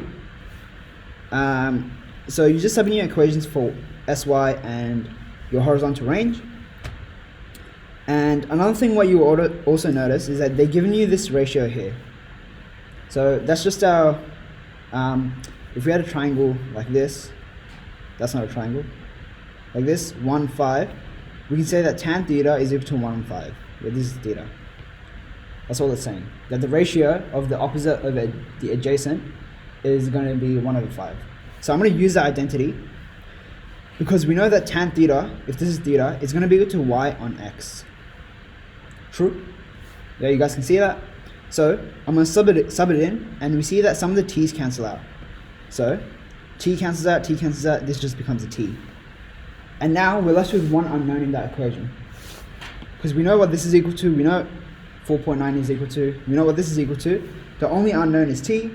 If we solve for t, we end up with 2.67 seconds. Right? And because we know how long it takes until how long the ball is in flight for, we can find the range, the value for y and x. So y, x, and then finally just sub it into d. I've gone through this really quickly because you guys seem to be nodding, so it seems like you guys are understanding. But any questions? This is a workshop question, by the way, but the workshop does it very differently. I think this method's better, I'll be honest. This is my method. Aura. Is that Aura? That's Aura. Thank you. Miranda's saying that. Is the workshop solution better? Can? Shut your mouth. Okay, any questions about this problem? Have I gone through too fast? Anything I need to re-explain? Nick? Oh, okay? Okay, how about you guys? Okay? Okay. What's are you paying attention? Yeah.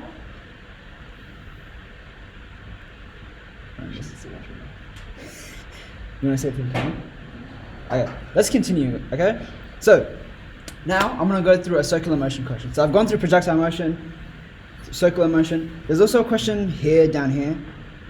I'm not going to go through it, but you guys should try it because it's good practice for polar coordinates. So this is good for polar chord practice. This question I took from Sigma Lectures ENGG1300 Bible. Right? If you search up Sigma Lectures, this is like a shameless plug, but if you search up Sigma Lectures on Google, it'll come up on the top link. Take a look through. There are like some questions you can work on. There's like an ENGG1300 folder that you guys can look at. Okay, let's go through this question. So, the car travels along a curve having radius of 300 meters. So this is our R. And its speed is uniformly increased from 15 to 27 meters per second. And these are what are these? These are our tangential velocities, right? So because they've told us that it's increased uniformly, that means our acceleration is going to be constant along those 3 seconds. So we can use this formula here. Uniform acceleration, or constant acceleration, sorry.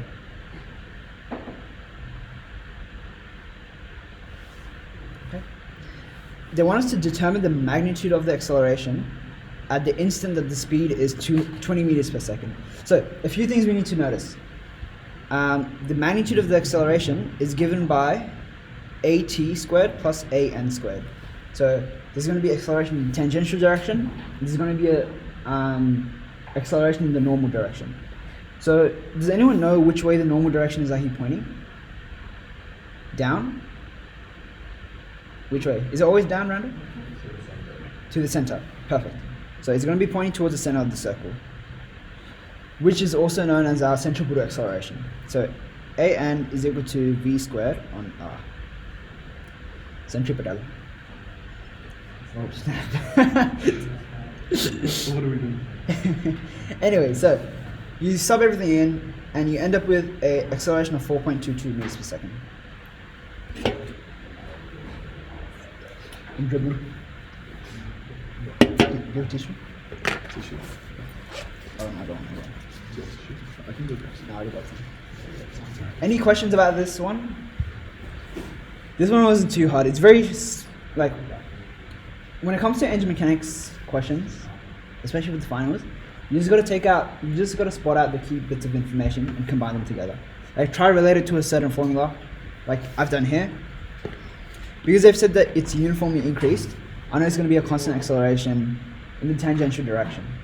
Yeah. So try to find those like key points and just chuck into the formula. Right? That's what dynamics is. It's just a bunch of formula. I feel like statics is a bit more understanding. Dynamics, just rock with the formulas, right? At least that's how I found it. Because I don't understand dynamics, I'll be honest. No problem. Okay, next topic. So we've pretty much covered the first two topics, which is like 1D, 2D motion. Now I'm going to go over particle kinetics. So there are two main methods for doing particle kinetics. We've got the work energy method, and we've also got the impulse. And we've also got the impulse momentum method here, which I'm going to go through just in a bit. But let me explain the work energy method really quickly. So this is called the Holy Grail formula by some people. This one. call it the Big Mama formula. But yeah, this is the Holy Grail formula. So what this tells us is that the work between points 1 and 2 in the system is equal to the change in kinetic energy plus the change in gravitational potential energy plus the change in elastic energy, right? So delta T is going to be equal to our kinetic energy, which is half mv squared. Delta Vg is our gravitational potential energy, and delta Ve is our elastic energy. So down here, I've got the formulas that are required, right? So kinetic energy the change in kinetic energy between points 1 and 2 is given by this. The change in gravitational potential energy between points 1 and 2 is given by this. Or you could just say this is equal to delta H, so change in height, right? And then this one I'm gonna go through it in a bit more detail, okay? Because what is L2 and what is L1? So actually, you know what? I'll do this right now. So L1 over here. Oh wait, I don't think this is correct. It should be delta x2 squared minus delta x1 squared. Sorry. It should be x. And then delta x2 is equal to L2 minus L0. Delta x1 is equal to L1 minus L0. I probably lost you guys here, but all these values are to do with the spring, right? Not the string, the spring. So L0 is the unstretched length of the spring. So when it's not stretched, when it's not compressed either, right? L1 and L2 is looking at positions 1 and positions 2. What's the length of the spring at position 1? What's the length of the spring at position number 2? You sub it in to x2, sorry. It should be just x1, x2. And this inside part should just be x2 squared minus x1 squared. Okay? I feel like I've lost them. See you back. I think it was in okay. Anyways. Huh? Yeah, he was in okay. Really young. Yeah, he's lucky for it. Yeah, he got aura. Okay. You guys think he had aura? What's his name? Leon. He has aura. Oh yeah. So he was in my camp group. He got aura. Okay, anyways, the best way I can show you guys this is through an example. So I'm gonna go through an easy example for work energy. So this is like a pretty basic example you might have seen in Phys 1A. Alright, then I'm gonna go through a pretty hard example. Yeah? So this one, it has a spring, it's got gravitational potential energy, and it's also got, what's the other one? It's also got kinetic energy. Yeah? So first question I'm gonna go through. Calculate the acceleration of the block for the instant shown. Neglect the masses of the pulleys. So in this question, in this course, by the way, for pulleys, the string that you're looking at, that tensile string, we assume that it's massless, and we also assume that it's inextensible. Did I say that word right? Inextensible. Is that a word? Inextensible? It doesn't stretch. Like, inextendable? Yeah, search up on Google. Inextensible. Touch it. But pretty much what we're trying to say is that the length of the string doesn't change. Alright? Even though there's like some sort of force pulling on it, right? We just assume that the string just pulls with the force. Yeah? Cool. So a few things to know about this question. So this is technically grounded motion. Excuse me, you're being very disruptive. Sorry. Anyways, for this question here, right?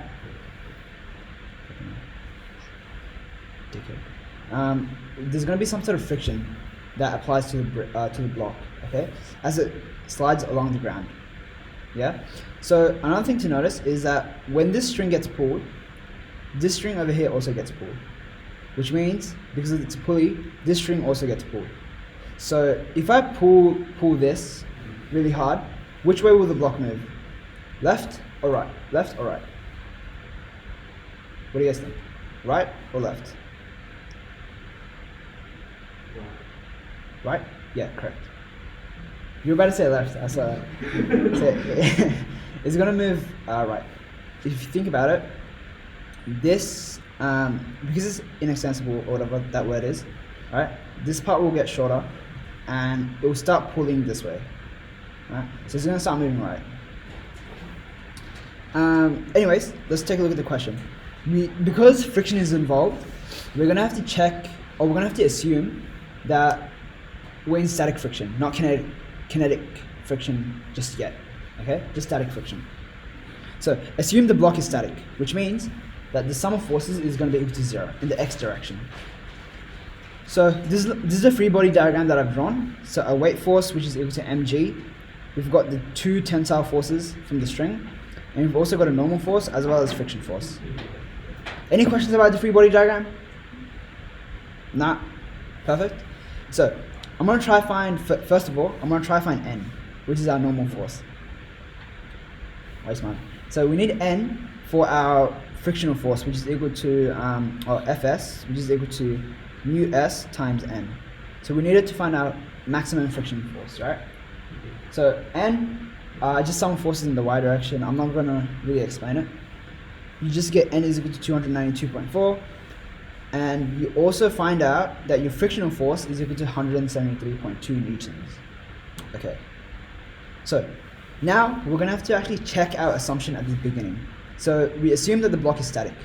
Now we're going to have to check, does it stay static after the 100 newtons is applied, or does it move?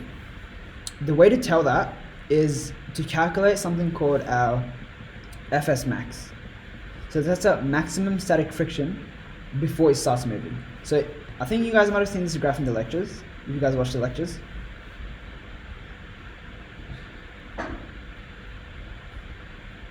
This one here.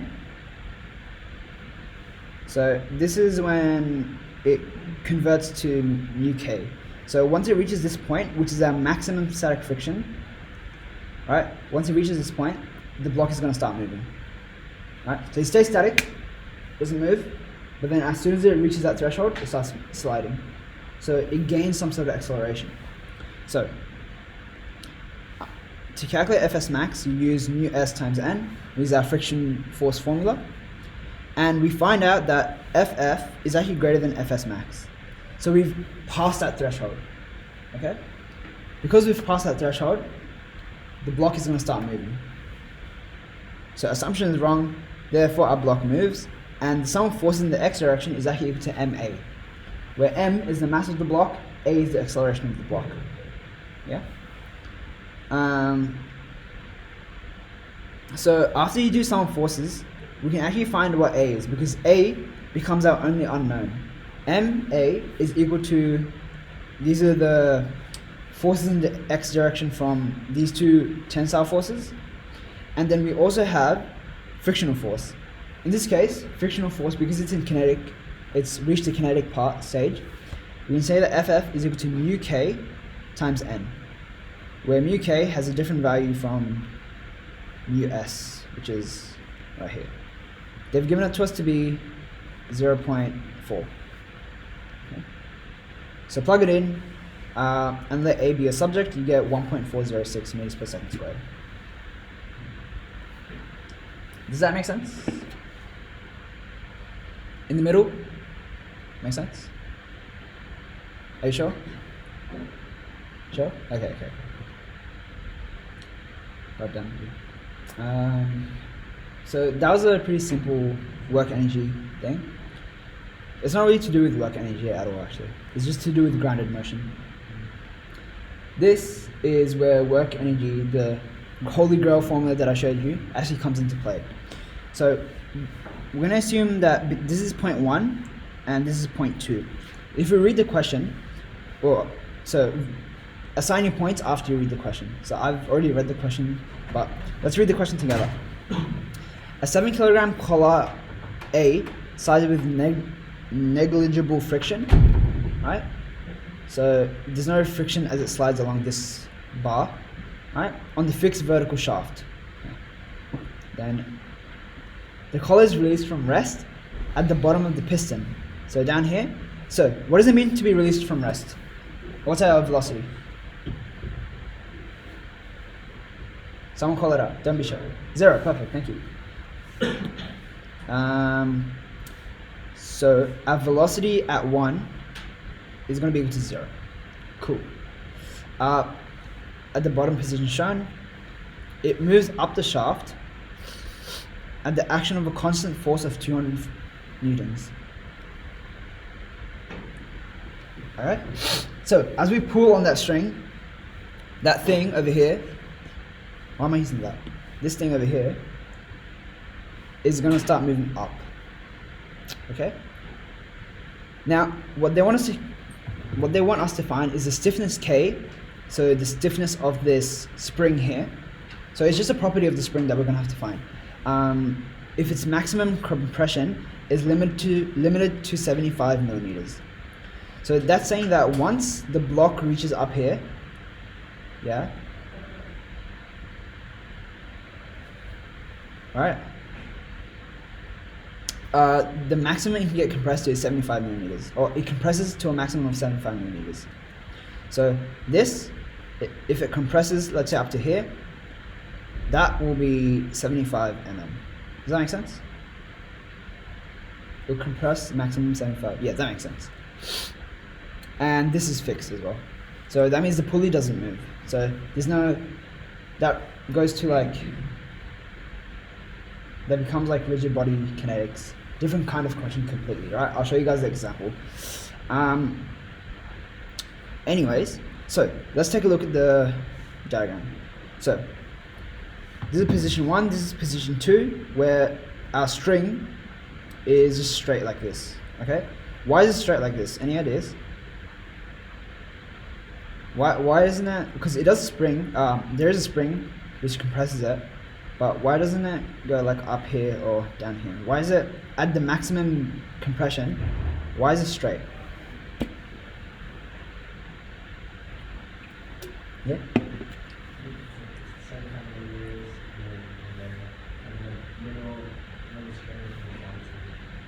Yeah? Sorry? You said it's maximized, it compresses at a maximum of 75 Yeah. And the spring, so where the block is in the middle. Perfect, exactly. So, if you think about it, if the block is up here at a maximum compression of 75 millimeters, this string will also be like centered with the pulley. Yeah? Good job. So, before we move on, we're going to have to do a bit of geometry, right? So, who knows the formula for work? Anyone know the formula for work? What is work? What's work? Randall, what's work? Stop playing Clash. FD, good. I'm gonna say FS, alright, or F delta S. Alright. So it's pretty much looking at the work applied to this block due to this force here, right? And this S is given by the difference in length of this string and the difference of between this string over here and this string over here, between the two positions, at position 1 and position 2. So we're going to have to find what R is over here, and we're going to need to find what R is over here. At our second position, it's pretty simple. It's just 225 millimeters. At our position 1, we're going to have to use Pythagoras, so we end up with 0.503 meters. Okay?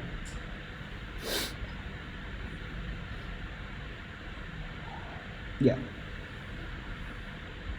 That's because there's going to be, this is a pulley, there's going to be equal force here of 200 newtons, and then over here, there's a horrible thing, but alright, let's take a look at the two positions now. Let's analyze both positions. So, position 1, we know the velocity is equal to 0. X is going to be x1, which is the, x1 is actually given by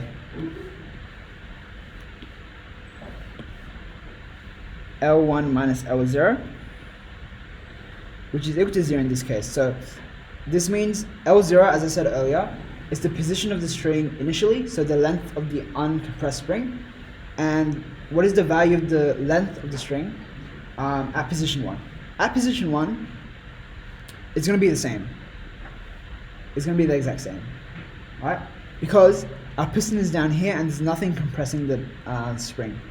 So at position 1, nothing happens to the spring. Therefore, we let x1 equal to 0. And we already found what r is earlier. So how about at position 2? So what is going to be our velocity at position 2 here?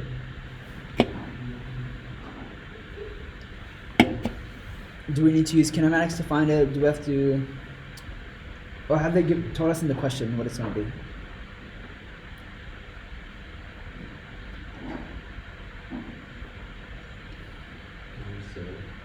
Why would it be 0? Exactly. Yeah.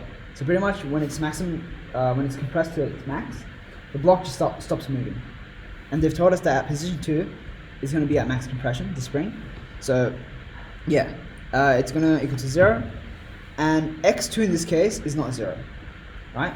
If you think about it, the spring at max compression, it goes up by it goes up by 75 millimeters, right? So at position 2, L2 is going to be equal to 225 minus 75 millimeters, which is 150 millimeters. But then what we're trying to find is actually x2, which is L2 minus L0, which is just 150 minus 225.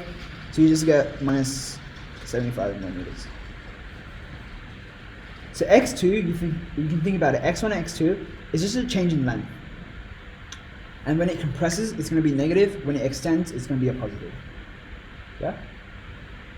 So the change in length for the spring is going to be negative 75 millimeters. Or I've converted to meters to keep our units the same, right? Or SI units. Okay, so delta S here is, I'm going to use it for the work formula where F is equal to delta S. So it's going to be at position 1 and position 2, pretty much. And finally, we can substitute everything in. So this is the holy grail formula, right? After writing this, what you will do is write out half mv squared, or v2 squared minus v1 squared. You just write out this formula now, alright? And then you sub in your values. So v2 is equal to 0, v1 is equal to 0, mass is 7 kilograms, delta h. So delta h is just the difference, vertical distance between point 1 and point 2. So this is point 1, point 2, they've told us it's 450 millimeters. Okay? Oh, I've gone past it. Then K is what we're trying to find. So this is what we're trying to find. We found what x2 is, we found what x1 is. Eventually you get K is equal to this. How do you find delta S? Delta S, down here. Yeah, so delta S, as I said, we use delta S for the work between point 1 and 2, which is equal to F dot delta S. So delta S is going to be the difference in length for this string here, because this thing is like what's applying the force to the block. Alright. How can I explain it? But what I did is I found this length here, and I found this length here, so between points 1 and 2, and I've just taken the difference in length. So over here. So this is at point 1, this is point 2. So I've made it R. Well, I've used R, but S, same thing. Okay, so that's a pretty common example actually when it comes to work energy method. It's a pretty common example. I feel like the mechanical school, they have some really good questions on this. Right? Civil school, not so much. I think the workshops are alright. If you take a look at the drive that Sigma Lectures has, it's got some pretty good questions for you guys to practice on. When's your exam? For what? Mechanics? This Friday? Next Friday? This Friday? Next Friday? Next Friday? Okay, you guys got time. Okay. Next thing I'm going to quickly cover, because we've already gone a bit over time, impulse and momentum method. So, yeah, that's That's fine. So I've got like 10, 15 minutes left. Yeah. So we can just go until like whenever. No, that's enough time. Okay, I'll try. I'm gonna go through everything really fast now, so lock in. So, impulse is given by J, right? G is given by momentum, right? Momentum is given by F, mv. Pretty simple, right? We saw this in Phys 1A as well. However, we also have momentum, or impulse is equal to F times delta T. F is the force being applied, T is like the time difference, right? Delta T. A new formula that we will see is that F delta T is equal to M delta V between point 1 and 2, between point 1 and 2. Okay? So these kind of questions, what they'll usually do is they'll give you the force, they'll give you M. You might need to find the velocity at point 2. So this over here becomes mv1 minus mv2, right? This becomes ft1 minus ft2.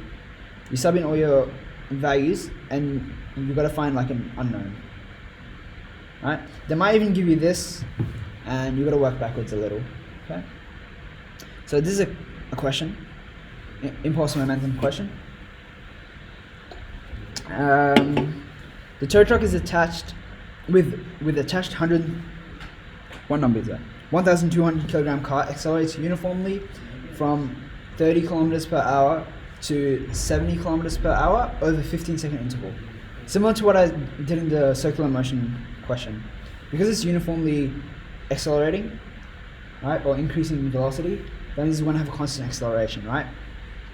The average rolling resistance for the car is given by 500 newtons, and assume that the angle is 60 degrees, blah, blah, blah.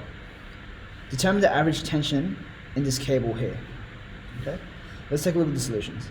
So, V1, wait, hold on. So V1 is our initial velocity. Because they've given us this in 15 seconds, we're gonna have to convert it from kilometers per hour to meters per second, right? How do we convert from kilometers per hour to meters per second? Anyone know? Yeah? Sorry? Pi by 18? 5 by 8. 5. 5 divided by 5. What's 5? It's 5. Oh, 5. Divided by 18? Oh yeah, I think that's 3.6, right? So yeah, pretty much to get from kilometers, so 30 kilometers per hour, I'm going to do 30 divided by 3.6 meters per second. So you just divide by 3.6. 30 divided by 3.6, you get 8.33. Yeah? Something you guys should remember. To convert from kilometers per hour to meters per second, divide by 3.6. The other way around, multiply by 3.6. Alright? They've also told us that delta T is equal to 15 seconds, and our rolling resistance, which is our friction, right, is given by 500 newtons. So if we draw the force body diagram of the car, this is what it looks like. There's going to be that tension force in the string or the rope. We have mg and our normal force, as well as our frictional force here, or our rolling resistance. Alright? To find the tension in the string, we're just going to do sum of forces in, let's say, the x direction. Right? Okay, I'm not sure why they kept it as ma, but it should just be f, as he said here. F is given by t cos 60 minus 500. So t cos 60 is the horizontal component of t, this one over here. I don't think I really need to explain that. It's just a horizontal component. If you draw up a triangle, I'm going to explain it anyways. 60 degrees, t, this one is going to be t cos 60. Okay? And then because we know this is like an impulse momentum question, we know that F delta t is going to be m delta v, which is equal to mv1 minus mv2. And F, we know, is going to be t cos 60 minus 500 times delta t to mv1. I'm just going to keep it as delta v, okay?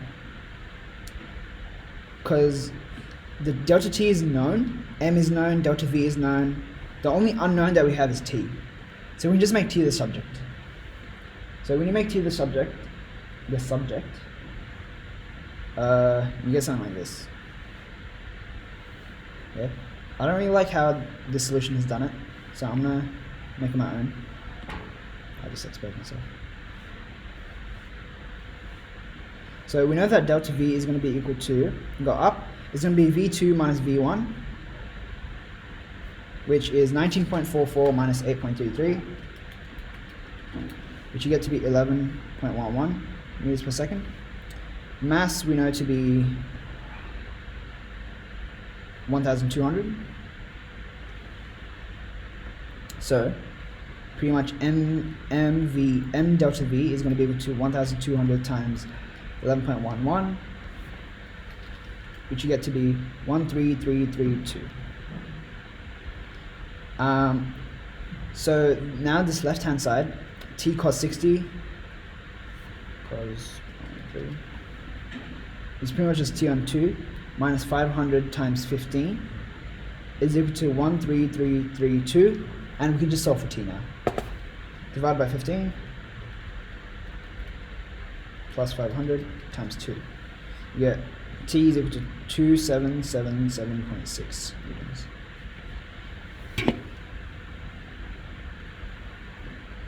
Have I gone too fast? All makes sense.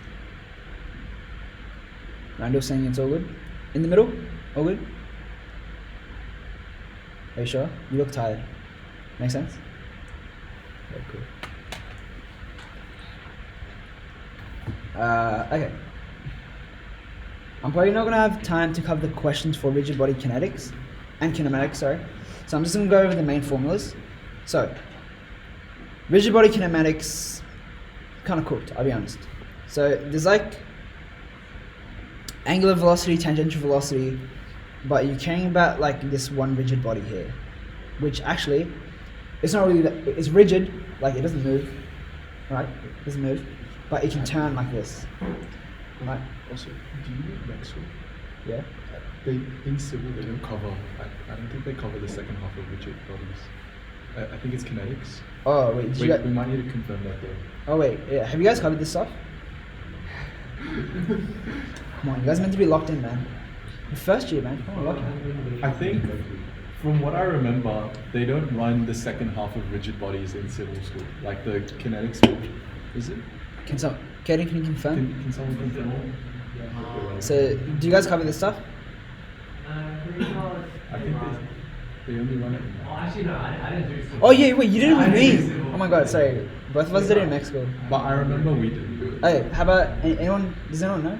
Do you guys cover this stuff? They covered kinematics. This is kinetics.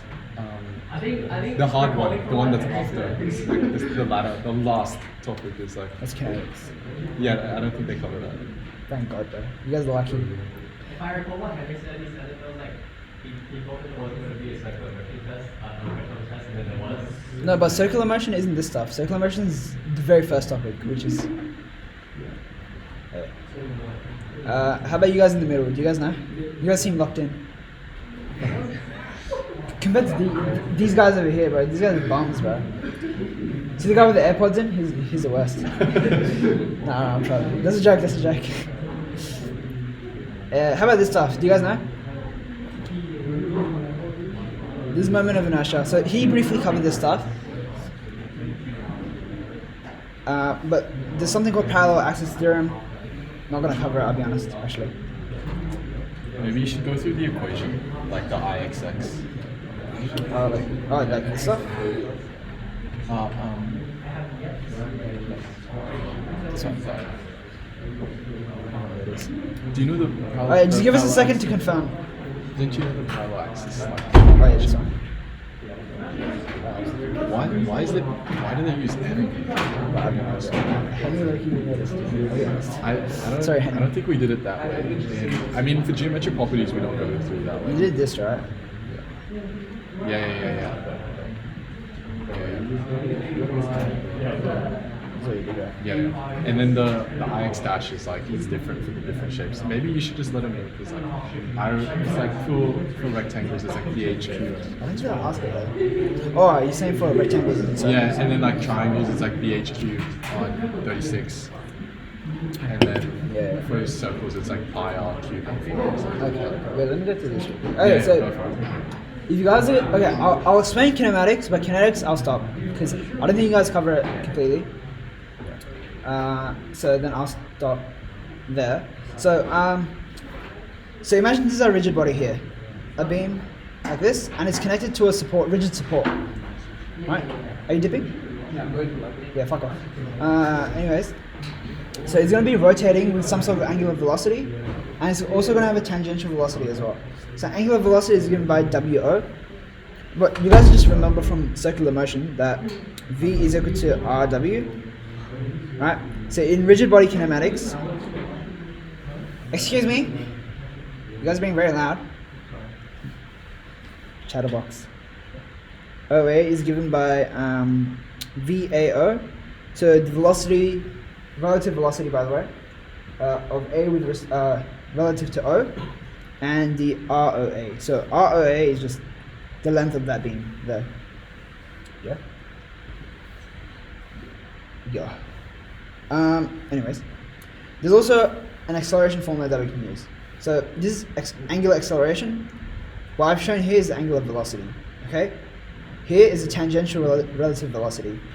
So this one, it's got acceleration of A with respect to O, right? So there's a tangential component to it, and there's also a normal component to it. The tangential component is given by this, so this is T, this is a normal component. Okay? Anyways, there's just a bunch of formulas for you guys. You just gotta know how to do it in a question, so suck. You guys can take a look at this in your own time. It will be posted on the drive, which will be sent to you guys. This stuff, I guess I'm not gonna go through, but one more thing I wanna quickly go through is something to do with moment of inertia. So something that Jared briefly started. So if I go through the previous example, oh, it's hard. Anyways, a T-beam, yeah?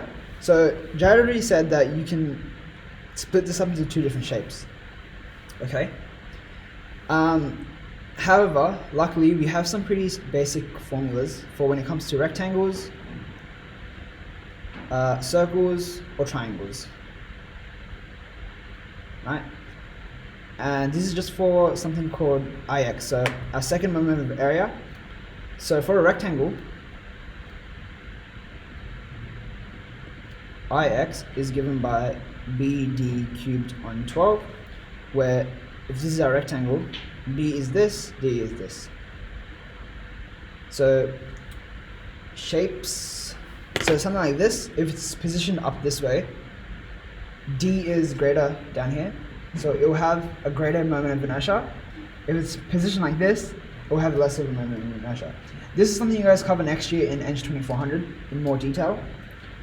But in mechanics, you just have a brief look at it. So the main thing they show you guys is how, like, these formulas, and it's your job to pretty much just use them. What the hell is that? Then for circles, I actually forgot what it is for circles. Circles, it's pi r cubed. Oh, pi r to the 4. Pi r to the 4 over 64. Oh, no, just over 4. Pi r on 4 over 4, where r is just your radius. Then triangle, I doubt that yet. They get it sometimes. Oh, okay. For a triangle, It's B on Q on 36. Yeah. okay. B and C, D. So it's just the moment of inertia. And then the second part where it's DAY. DY. Yeah, ADY, that's the parallel axis there. So when it comes, you guys must have heard of parallel axis theorem in Phys 1A and also in mechanics maybe. So if you're trying to find hold on 1 second, I'm nearly done. So when it comes to IX, or this moment of inertia for a shape, so if it's some bullshit shape, yeah, so if it's not a simple rectangle or like a simple circle, if it's like a simple shape, like not this one's kind of cooked as well. Not for me though. But anyways, so if you don't get a rectangle or a triangle or a circle, you can't just use these formulas alone. Okay, you've got to combine something with the formulas. So IXX is given by the sum of the IXI, I'll explain what that means, plus the sum of dy squared times A. I'll also explain what that means. So imagine a T-beam again. Wow, what a versatile example.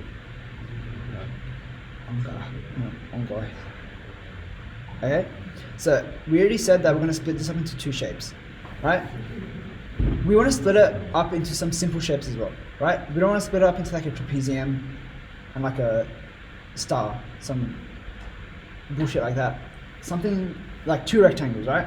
The reason for that is so we can utilize this formula up here, okay?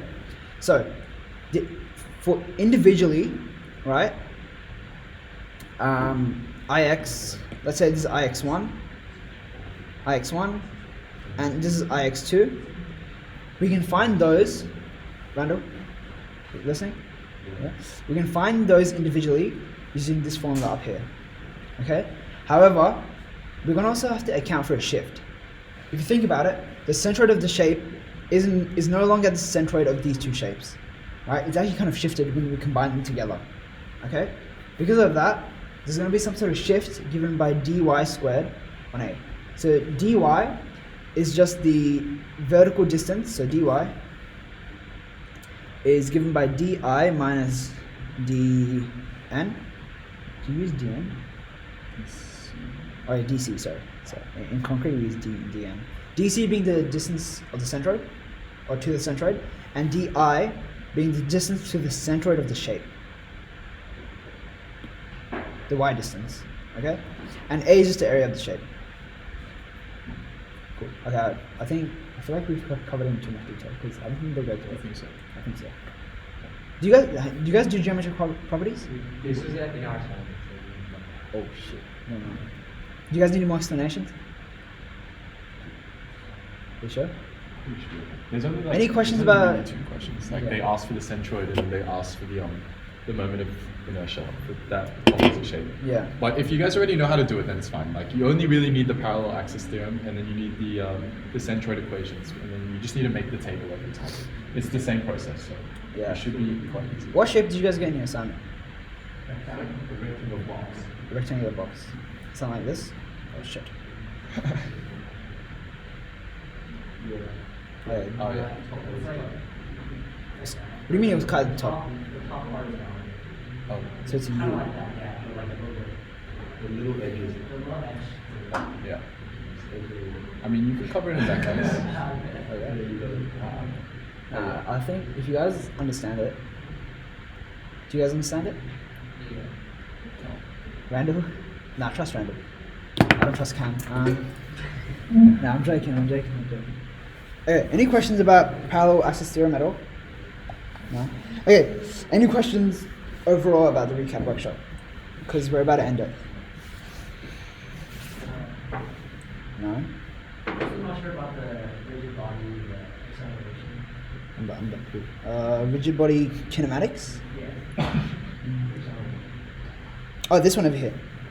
Yeah. Okay. So let me think. So we've got like a tangential acceleration, right? So yeah, and that's our centripetal acceleration or normal acceleration. So it's given by relative motion. Wait, explain this. I don't know. I was like struggling with this as well. I can't. Let's take a look at the example so I can explain it. The example doesn't go over it. Okay, let me try to explain it to the best of my abilities. So, what are you confused about? Let me ask that. Like, with that, like the direction of it, like how fine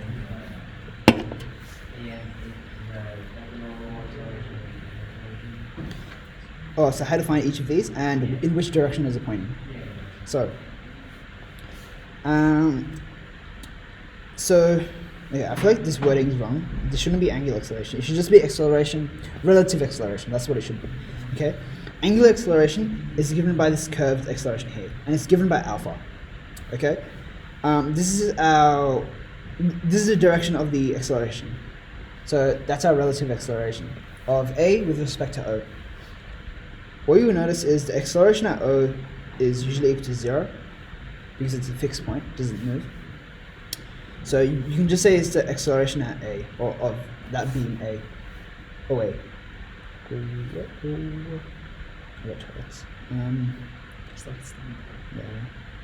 Sorry, I'm just trying to think. So I think they'll give it to you. Alright. This, they'll also give it to you. This is the only thing you'll actually probably have to find. Okay? But we've actually covered this earlier. Here it is. This thing. So they'll give you sufficient information to find it. So for example, in this question down here, they tell us, they've given us WO. So in this case, it's even shorter, right?